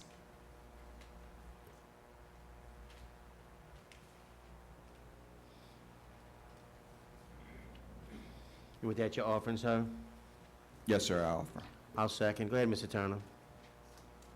As you're aware, being on the regional planning, that they're working with the local government as far as putting in the 4-lane highway through Port Sulphur, and we're just going to need some funding in place to move forward with the project. And I'm gonna ask again, where'd this number come from? Where'd you ascertain this number? Is this?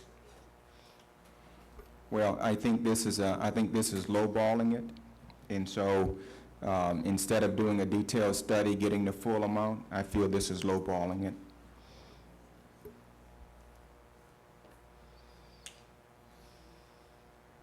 Have we approached? You're talking 4-lane highway, and you look at the distance.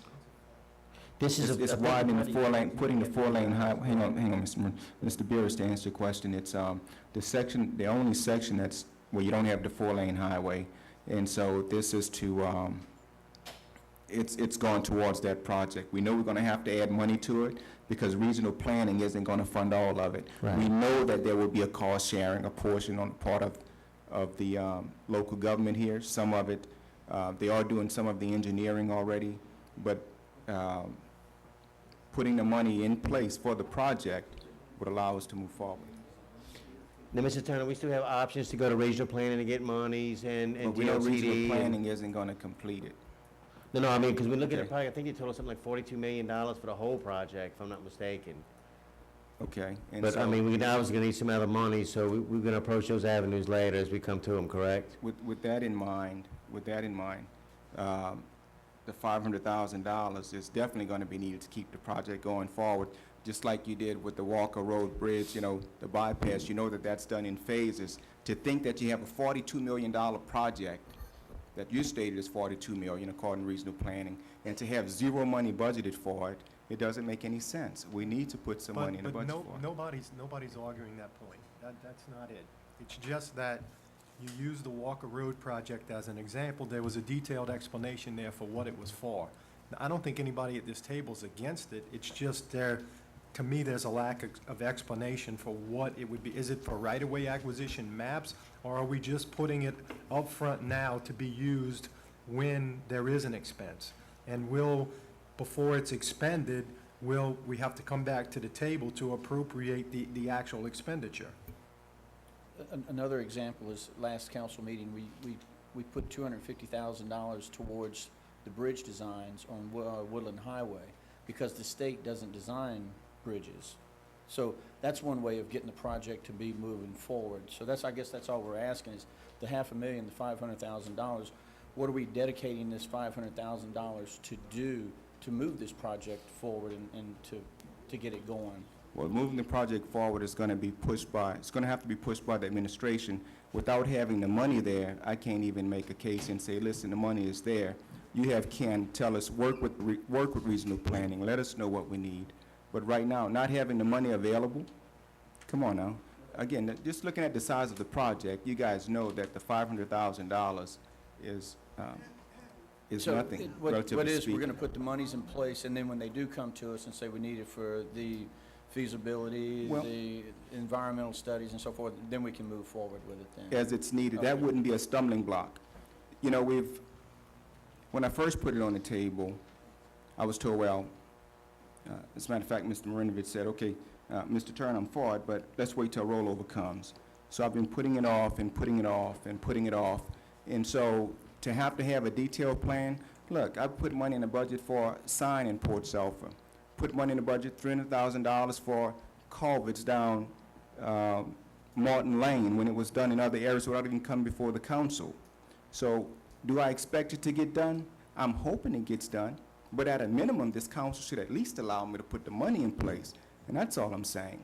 I can't get the detailed plans when we've put money in place and they refuse to act on it. But let's not let it be because this council isn't willing to act. And that's all I have, Mr. Chairman. Thank you, Mr. Turner. Do we have any other comments or questions? I think the machine's open then. I'm sorry, Mr. Colligan? Barry Colligan. It seems like on a bi-monthly basis, this council has no money appropriating or amending the 5-year capital budget, whatever you want to call it, to shift money to the FL with Hebert Court Complex. Every 2 weeks out of the month, we come here, and that's just what y'all do. Mr. Griffin's doing it again. Are these funds that you're taking from FEMA designated money? $200,000 we just voted on, is that what you're asking about? The $2 million. We didn't vote on that yet, that was an introduction. No, this is up for, 200,000, that's just an introduction. The $200,000 was one we just voted on, and that came from unreserved, undesignated, I think you indicated. That's from the library fund, I'm sorry. it seems like ever since Mr. Burkhardt has been in office, this council has fought him on anything he's asked for in his district. But no problem funneling money to FO at Hebert on any and all projects. And basically with no explanations. Well, I think sooner or later, the people are going to have a problem with it, and they're going to rise up. What about the courthouse on the east bank? That's not on the agenda, but when they come up, you see the. Let's move on, we're not gonna debate that, because it's, I agree with point of order, we off the subject here. Anybody else about the dime and Port Sulphur Highway discussing? Anyone else? Machine's open. And it passed unanimously, 8-0. Thank you, gentlemen.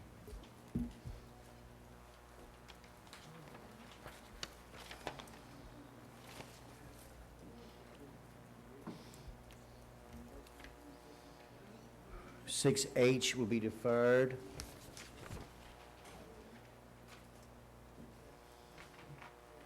Mr. Griffin, 6I. An ordinance to appropriate funding for street and highway lighting, and otherwise to provide respect thereto. You're offering, Mr. Griffin? Yes, sir, Upper. We have a blank in here.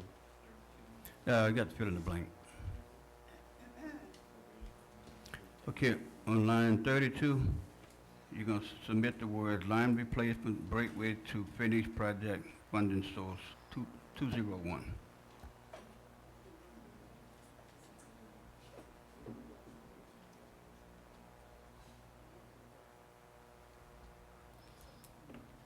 With that, you're offering, Mr. Griffin? I'll offer. Do we have a second? Second by Dr. Gui. Mr. Griffin?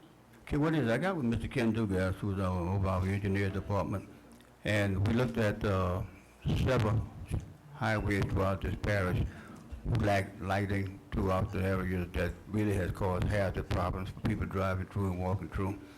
And so he told me that in order for the parish to put these lights up, that they have to have a certified engineer on board to actually do the permit work. Because he don't have a certified engineer in his department to do the process. So he said it's probably gonna cost $200,000 to get a certified engineer to do the permit for us to put the light, for at least for energy to put the lights up. So I offer with them. And it's not just on the East Bank, it's throughout the whole parish. Mr. Griffin, I want to make sure I'm understanding you. Are we talking about just putting lights along the highway here? And No, you're saying, just throughout the whole parish. You got no, some but you're areas. talking about just putting lights along the highway throughout the whole parish? That we need an engineer to do that? Right, that's DOT. Mr. William probably could give us some more insight on it. But the way things has changed now, we just can't go and get an engineer from our department to do the process to work. DOT is saying that you have to have a certified, qualified engineer to actually submit the paperwork. Mr. Williams, if you want to highlight that a little bit, please do so. Wait, we might not be talking about, I might be thinking about something different, because I know right now, if we need lights, we just call Entergy, and they put them up. I'm shining some light on the pun there, excuse the pun. But in regards to that, DOTD, along with Entergy, they have developed a permit for state highways only. Highway 23, Highway 39. Those roads that are state highways, they're requesting that we go through a permitting process through DOTD that's very extensive. Now, on the parish highway, Highway 11, Highway 15, you're absolutely correct, sir. We can go and make the request to Energy for lights. But on the state highway, we must go through this process now. And if you guys have noticed, we haven't put up any new lights on the state highway since this permitting process came in about 8 to 10 months ago. But on local highways, we have put up lights because it's the normal process. But DOTD has an illumination program, that's what they call it, and they want us to adhere to it, and that's all municipalities. So this will give us the monies that we need when we need lights on a state highway somewhere. We'll be able to go out and procure that permit and then present it to DOTD and be able to move forward with that project. One point in case right now in the Myrtle Grove area, Ironton area, we're looking to put lights in that area because it notoriously floods. We can't do that project right now because we don't have anybody to do the permits. Highway 23 and Highway 39, White Ditch to Phoenix, that's a notoriously dangerous area. Councilman wanted to get some lights there. We could not do that in-house through the normal energy process, and that's when we found out about the protocol that Entergy and DOTD both have set forward that we must follow. Do we have any chance of getting any funding for this from regional planning? To my knowledge, I don't think that we approach regional planning for these funds, but it's for permitting and on state highways. So I don't know if regional planning is going to put any skin in the game. It doesn't hurt to ask. Would you want to wait, do that before we vote on this? Just check it, we'll check all options, and if not, I mean, I think it's not a bad idea. I can check with Mr. Walter Brooks and have an If answer. you check with him and see it, and then ask him, you know, because me and Keith would try to push it in front of the board. Of course, our citizen members also, you know. That's not a problem, sir. You okay with deferring right now, Mr. Griffin? 6, I'll be deferred with that. 6J is going to be deferred. 6K is going to be deferred. 6L will be deferred. 6M is smaller.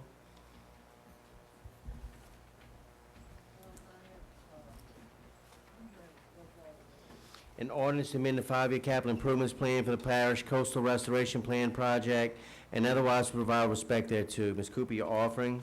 Offer with changes.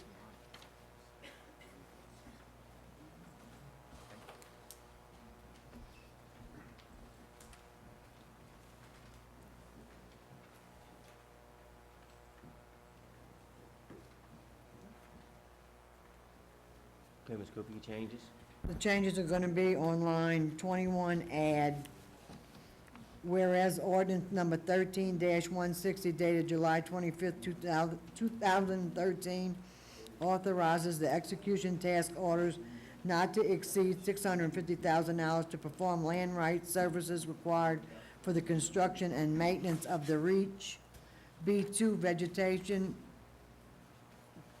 ridge, and marsh creation projects from Fort Jackson to Venice.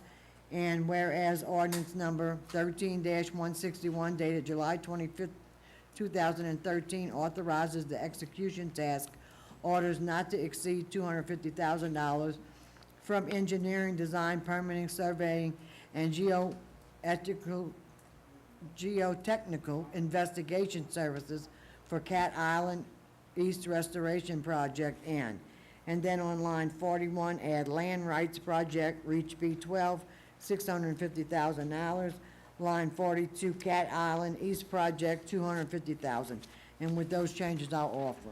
I'll second. Mr. Cooper, you meant Reach B2, obviously. Not 12, correct? Oh, yeah, I'm sorry. Okay, that's no problem. B2. Ms. Cooper, I just got one question. We need this because we're adding these other two things that we did. Is that the necessity for this? I'm gonna, any questions can be directed to Ms. Acosta. Okay. Ms. Janice? No, I'm trying to figure out why this legislation is necessary. Is it because we're adding the Cat Island project and the other $650,000 we voted on last week? I'm just trying to find a necessity for this.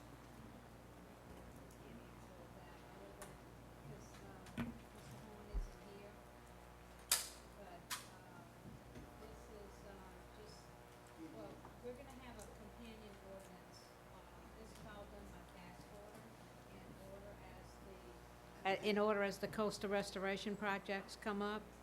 And in another ordinance companion that Ms. Cooper has, we're going to be subtracting, we're going to be putting everything under finance in an appropriation where it's all not going to be done by task order. It's going to be done by ordinance. But I mean, we passed ordinances for the $650,000 last week, and I recall, and I know we did the one for Cat Island some time back. I'm just wondering why we duplicating this. I don't comprehend what we're doing here. Yeah, It needs to be and kept Mr. Horn isn't here. by task, because if you just put it in a pool, then it's, Would y'all, they decide Ms. how Cooper, to would get you used consider without deferring any this so we can get discussion. some more answers on this? Yeah, we can defer it until Well, he's here. no, I'm not well, opposed to it, I if- just I don't understand what we're doing here. All right, well, what this is before, everything done was by task order and to execute orders.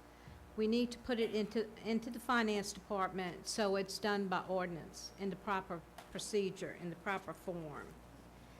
And this would be, and this is what Ms. Myers said, all ordinances in the past were done by task orders.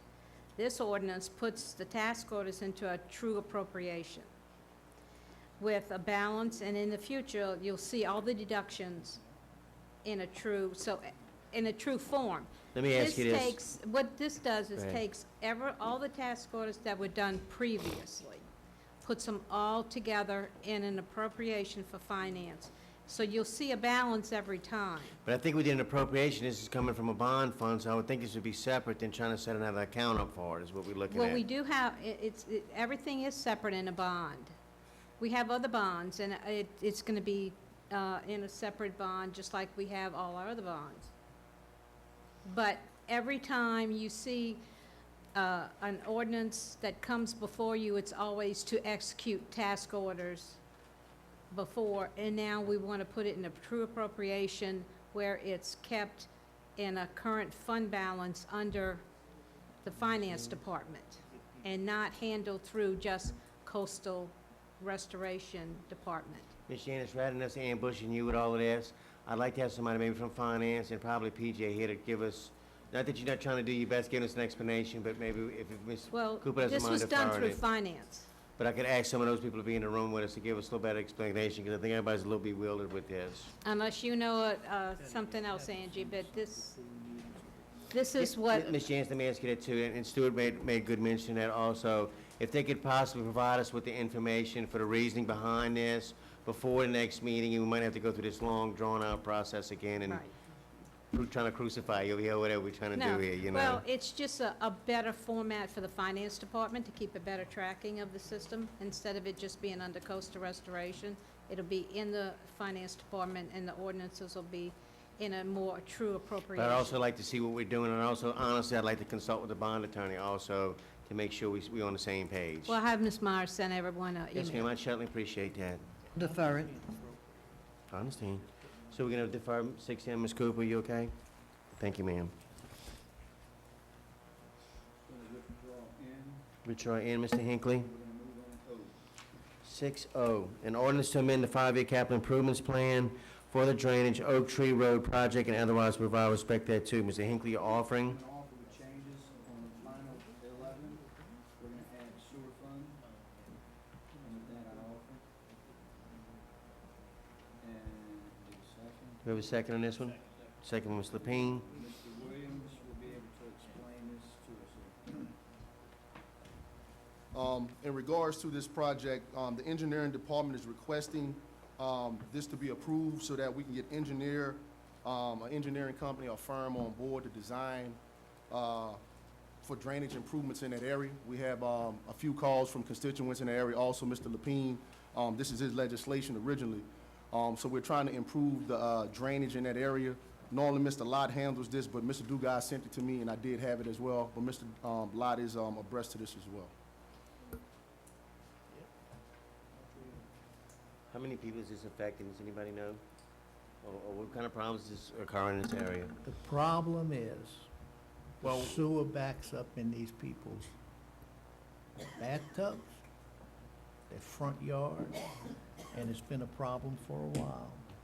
And this might be the last piece of the puzzle to solve the problem, Mr. Williams. This, along with the project that we're doing currently at Lift Station 7, we feel to believe that this will mitigate those issues. As you notice, we just withdrew item 9, N, and then we'll be withdrawing item P as well, because both of those were in conjunction with this project, but we want to make sure that the lift station project is done and this drainage project is done, and we'll think that the citizens on St. Anne and Mirror Street, they won't have any more issues. And that's what we firmly believe from the engineering department. Thank you, Mr. Williams. Mr. Hinckley, do we have anything else? Mr. Attorney, you have something, sir? Is this for the engineering or the actual work? Is this for the work? This is for drainage and road improvements. This is like the actual work, correct? This is for engineering design as well. I'm sorry. It's for both. Both? Both. Is your answer both? Engineer and design, yes, sir. And But construction. no work? Construction also? Engineer, design, and construction, coming from the engineering department, we're looking at about roughly, and we're throwing that number out there, 150,000 we're looking for. And if we have any available funds left, we always defer it back to the council. So this is for the total project cost, For the drainage, yes, sir, that is correct. from design to finish? That is correct, sir. Okay, I understand. Oh, Mr. Henry? I was asking cost, but it's a good project. We've been waiting a long time to get this straight. Thank you. Mr. Hinckley, anything else? Okay, any other comment or question? Hearing none, the machine's open on 6O.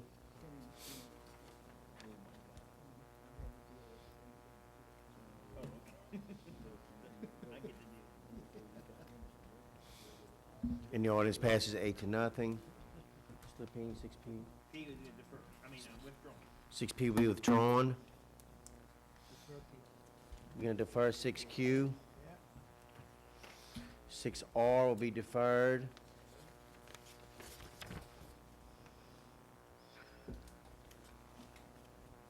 S- 6S I'm gonna defer at this time.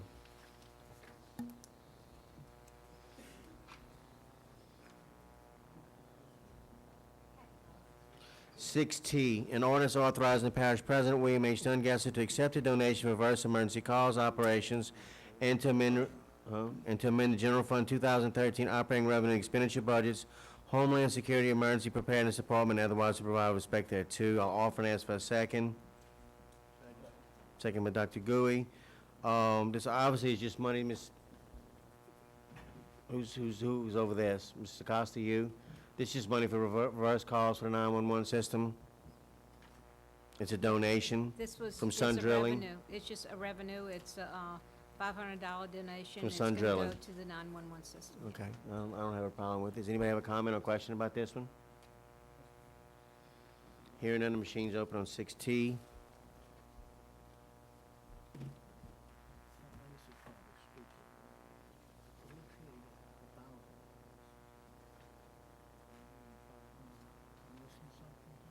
Hang on, clear the machine 1 second. Dr. Guy's got a question here, and I know. I can ask. Go ahead. Yeah, I'm a big boy. Go ahead, big fella. Just straighten me out. On the, section 2 shows 2 objects, $500 apiece. Lines 18 and 19. Yet the appropriation looks like 500 is being donated. What am I missing?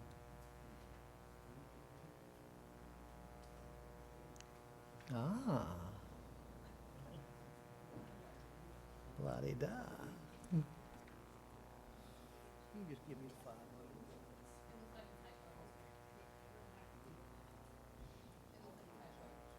Do we know what when the typo is?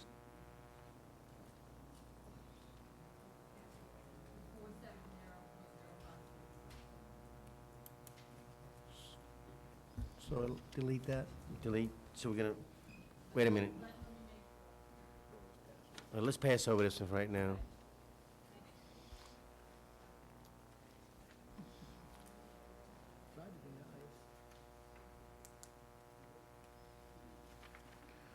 Six U and 6V will be deferred.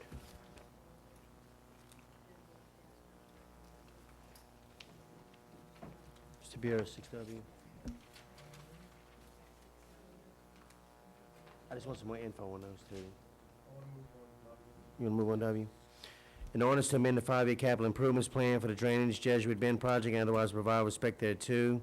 Mr. Bureau, your offering. I'd offer with a change, please, Mr. Chairman, on line 5, scratch out general fund unreserved undesignated fund balance and put in fund designated for sewer, and the same on line number 10, and with those changes I would offer.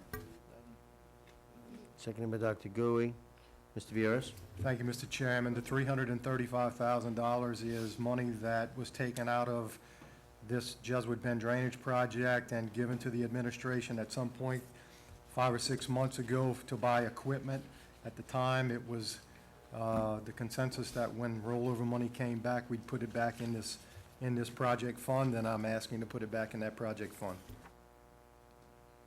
Thank you, Mr. Vieras. Any comment or question about this? Mr. Turner? Mr. Bierce, what's the status of that project? Is it going forward? Has there been any movement on it? There's been some movement on it. There's actually been some work performed, but the biggest portion of that project, which would be a new culvert under Highway 23, has yet to be done. Ken Dugas has been working on that and trying to solicit additional monies, grant funds to help offset the cost of it.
Okay, we're on 6W.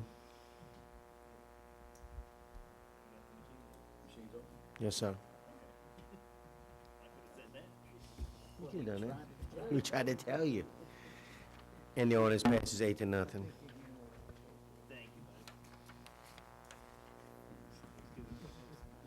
6Y will be deferred. No, we didn't.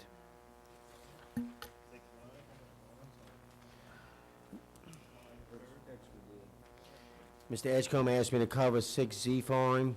An ordinance to amend the 5-year capital improvements plan for the Empire Boat Harbor Complex project and otherwise provide respect thereto. Do I, Ken? I deferred it. He just asked me to defer. This is the only one he asked me to do. I'm gonna offer this and ask for a second. Okay. For what I understand about this project, I don't know if I have any help here in the room, but we were awarded a $1 million grant under CDBG monies, and there's some additional monies in the Empire Boat Harbor Complex project in the budget, and the capital improvements project already, correct? And I think he's wanting to combine these monies so he can move forward with the project, and this would be the first initial step he needs to make to go ahead and get started on this project, correct? Accepting the $1 million from the state and combining it with the monies we've already appropriated. Okay. Any comment or question about Mr. Turner? But this will get us started? Okay. Mr. Turner, you have something for us? Where's the money coming from, as meaning which grant? And here's where I'm going with that. I know we've had a list of projects with the $44 million, and is this one of those projects? It's a fisheries infrastructure program grant.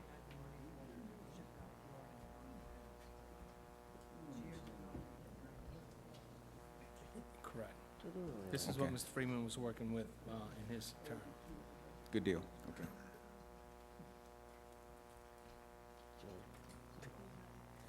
You good? Okay, any other comment or question about this one? Machine's open.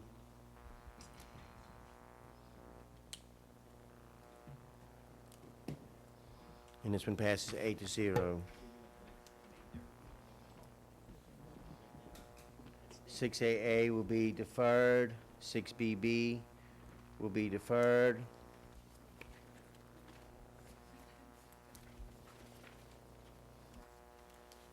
What are we doing with this?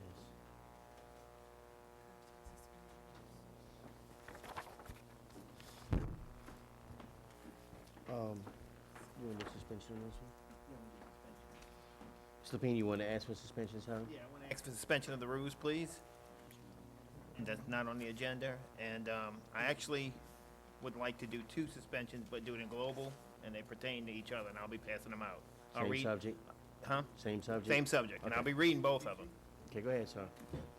All right, the first one is a resolution appointing Barbara S. Marcotte as Assistant Secretary of the Plaquemines Parish Council and otherwise provide respect thereto.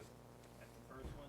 The second one will be a resolution authorizing and directing the Plaquemines Parish Council Chairman to enter into employment contract for services as a Parish Council Assistant Secretary between Plaquemines Parish Council and Barbara S. Marcotte by signing the employment contract to enter into said contract for a term of 2 years, authorizing and directing the chairman to sign the documents to enter into the contract by the close of the business on or before September 9, 2013, to otherwise to provide with respect thereto.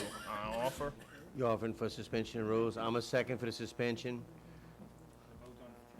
And it's going to be a vote on the suspension only, ladies and gentlemen. Mr. Hinckley.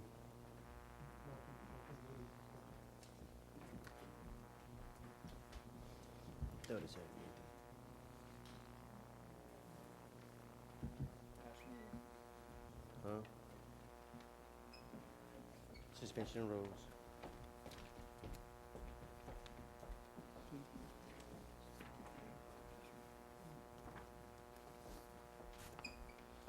And suspension is granted.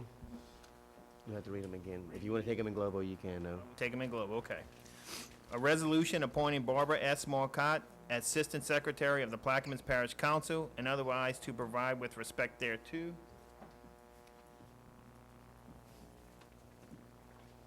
A resolution authorizing and directing the Plaquemines Parish Council Chairman to enter into an employment agreement contract for services as a Parish Council Attorney, Parish Council Assistant Secretary between the Plaquemines Parish Council and Barbara S. Marcotte by signing the employment contract to enter into a said contract for a term of 2 years, authorizing and directing the chairman to sign the document to enter into the contract by the close of business on or before September 9th, 2013, and otherwise to provide with respect thereto. I'll offer. I'll second. Give you a comment or question about these? Does anyone have the contract? Has anything been negotiated? Has a price been negotiated? And do we have that information to share with the Turner. public? What price, what salary has Well, we been passed an negotiated? ordinance. I'm sorry. Oh, I'm sorry.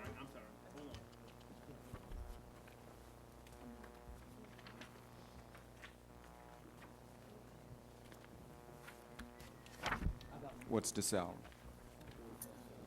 We passed an ordinance in May, was it? 45? 45. Okay. 45.6. And that's yearly, Mr. Lapine? That's a yearly rate, that's not a prorated amount.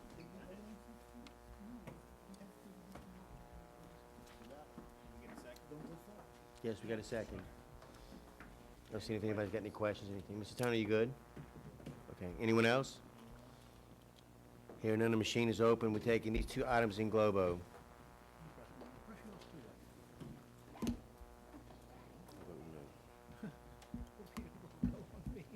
Yeah, it did make you look bad. And it passed 8-0. Okay. Did we? Ken, did we go on 16? We did we or did we not? Okay, I just wanted a copy. Let's go back to, where'd she go? Okay, okay. Ms. Phyllis, we're going back to 6T. 6T.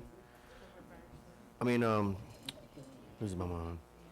Angie. An ordinance authorizing the parish president, William H. Stonegester, to accept a donation for reverse emergency calls operations and to amend the General Fund 2013 operating revenue and expenditure budgets, Homeland Security Emergency Preparedness Department, and otherwise provide respect thereto. I'll offer and ask for a second. Second by Dr. Gui. Now we can get an explanation. This is a $500 donation, and this is an expenditure and an asset claim, or whatever you want to call it, an appendix to the budget.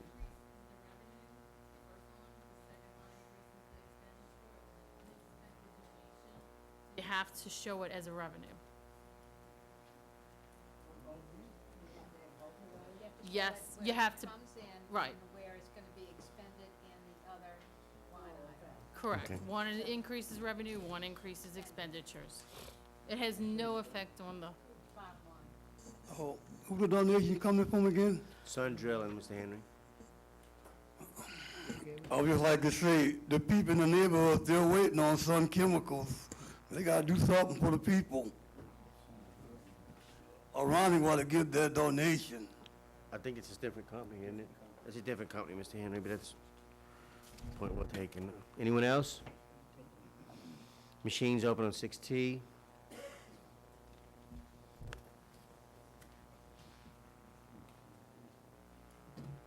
And the ordinance passes 8-0.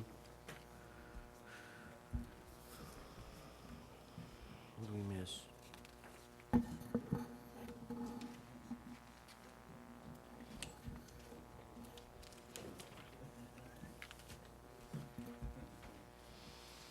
Seven A, any new business? Mr. Turner, do we have anything for Hurricane Isaac? Anybody in the audience have any questions concerning Hurricane Isaac? No, sir, Mr. Chairman. Do we have any kind of presentation or update for District 6? No, sir, we do not. Thank you, sir. Hold on, Mr. Chairman, Mr. Chairman. Okay, go ahead. I do, Mr. Lawrence has a question for District 6. Now, this is just Warren Lawrence, Myrtle Grove. I just wanted to thank the council for what they did at the last meeting, for getting us another meeting. We're not able to hear you, reference the Mr. Ram Lawrence. Terminal. With a little, We're not able to hear you. hello? Okay. I want to thank the council for what they did last meeting in obtaining another meeting with Department of Natural Resources to have the meeting at Belchase. It was well attended, and I did notice, though, that there was no representation from the administration, the health department, or anything, and I thought there was a lot of presentation done there to the health effect that would take place. And maybe I was a little disappointed that the governmental staff wasn't there, and there was not a lot of, I guess, presentation on favor of it. It was almost everything against it. But I think it was taped. I don't know if you had the opportunity to look at them, but there was both of them, I think, were taped, and I really appreciate y'all doing what you did. Thank you. And Mr. Lawrence, I just make note that quite a few people weren't in attendance, officials, if you look at it from, like, me personally and several others in the room. We did have a courthouse commission meeting at the same time, so just keep us in mind with that. Do we have any other business before the council at this time? We're gonna move to item 8, approval of minutes of the August 8, 2013 meeting. I'll offer and ask for a second. Second by Mr. Hinckley. Any comment about this? Hearing none, the machine is open on the minutes.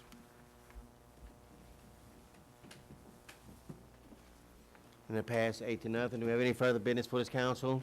I make a motion to adjourn. Motion by Mr. Hinckley to adjourn, seconded by Mr. Griffin. Hearing no comment, the machine is open. You want another one? Dr. Gui, you want to vote? I voted yes. And Dr. Gui, that'd be a yes vote, so it'd be 8-0.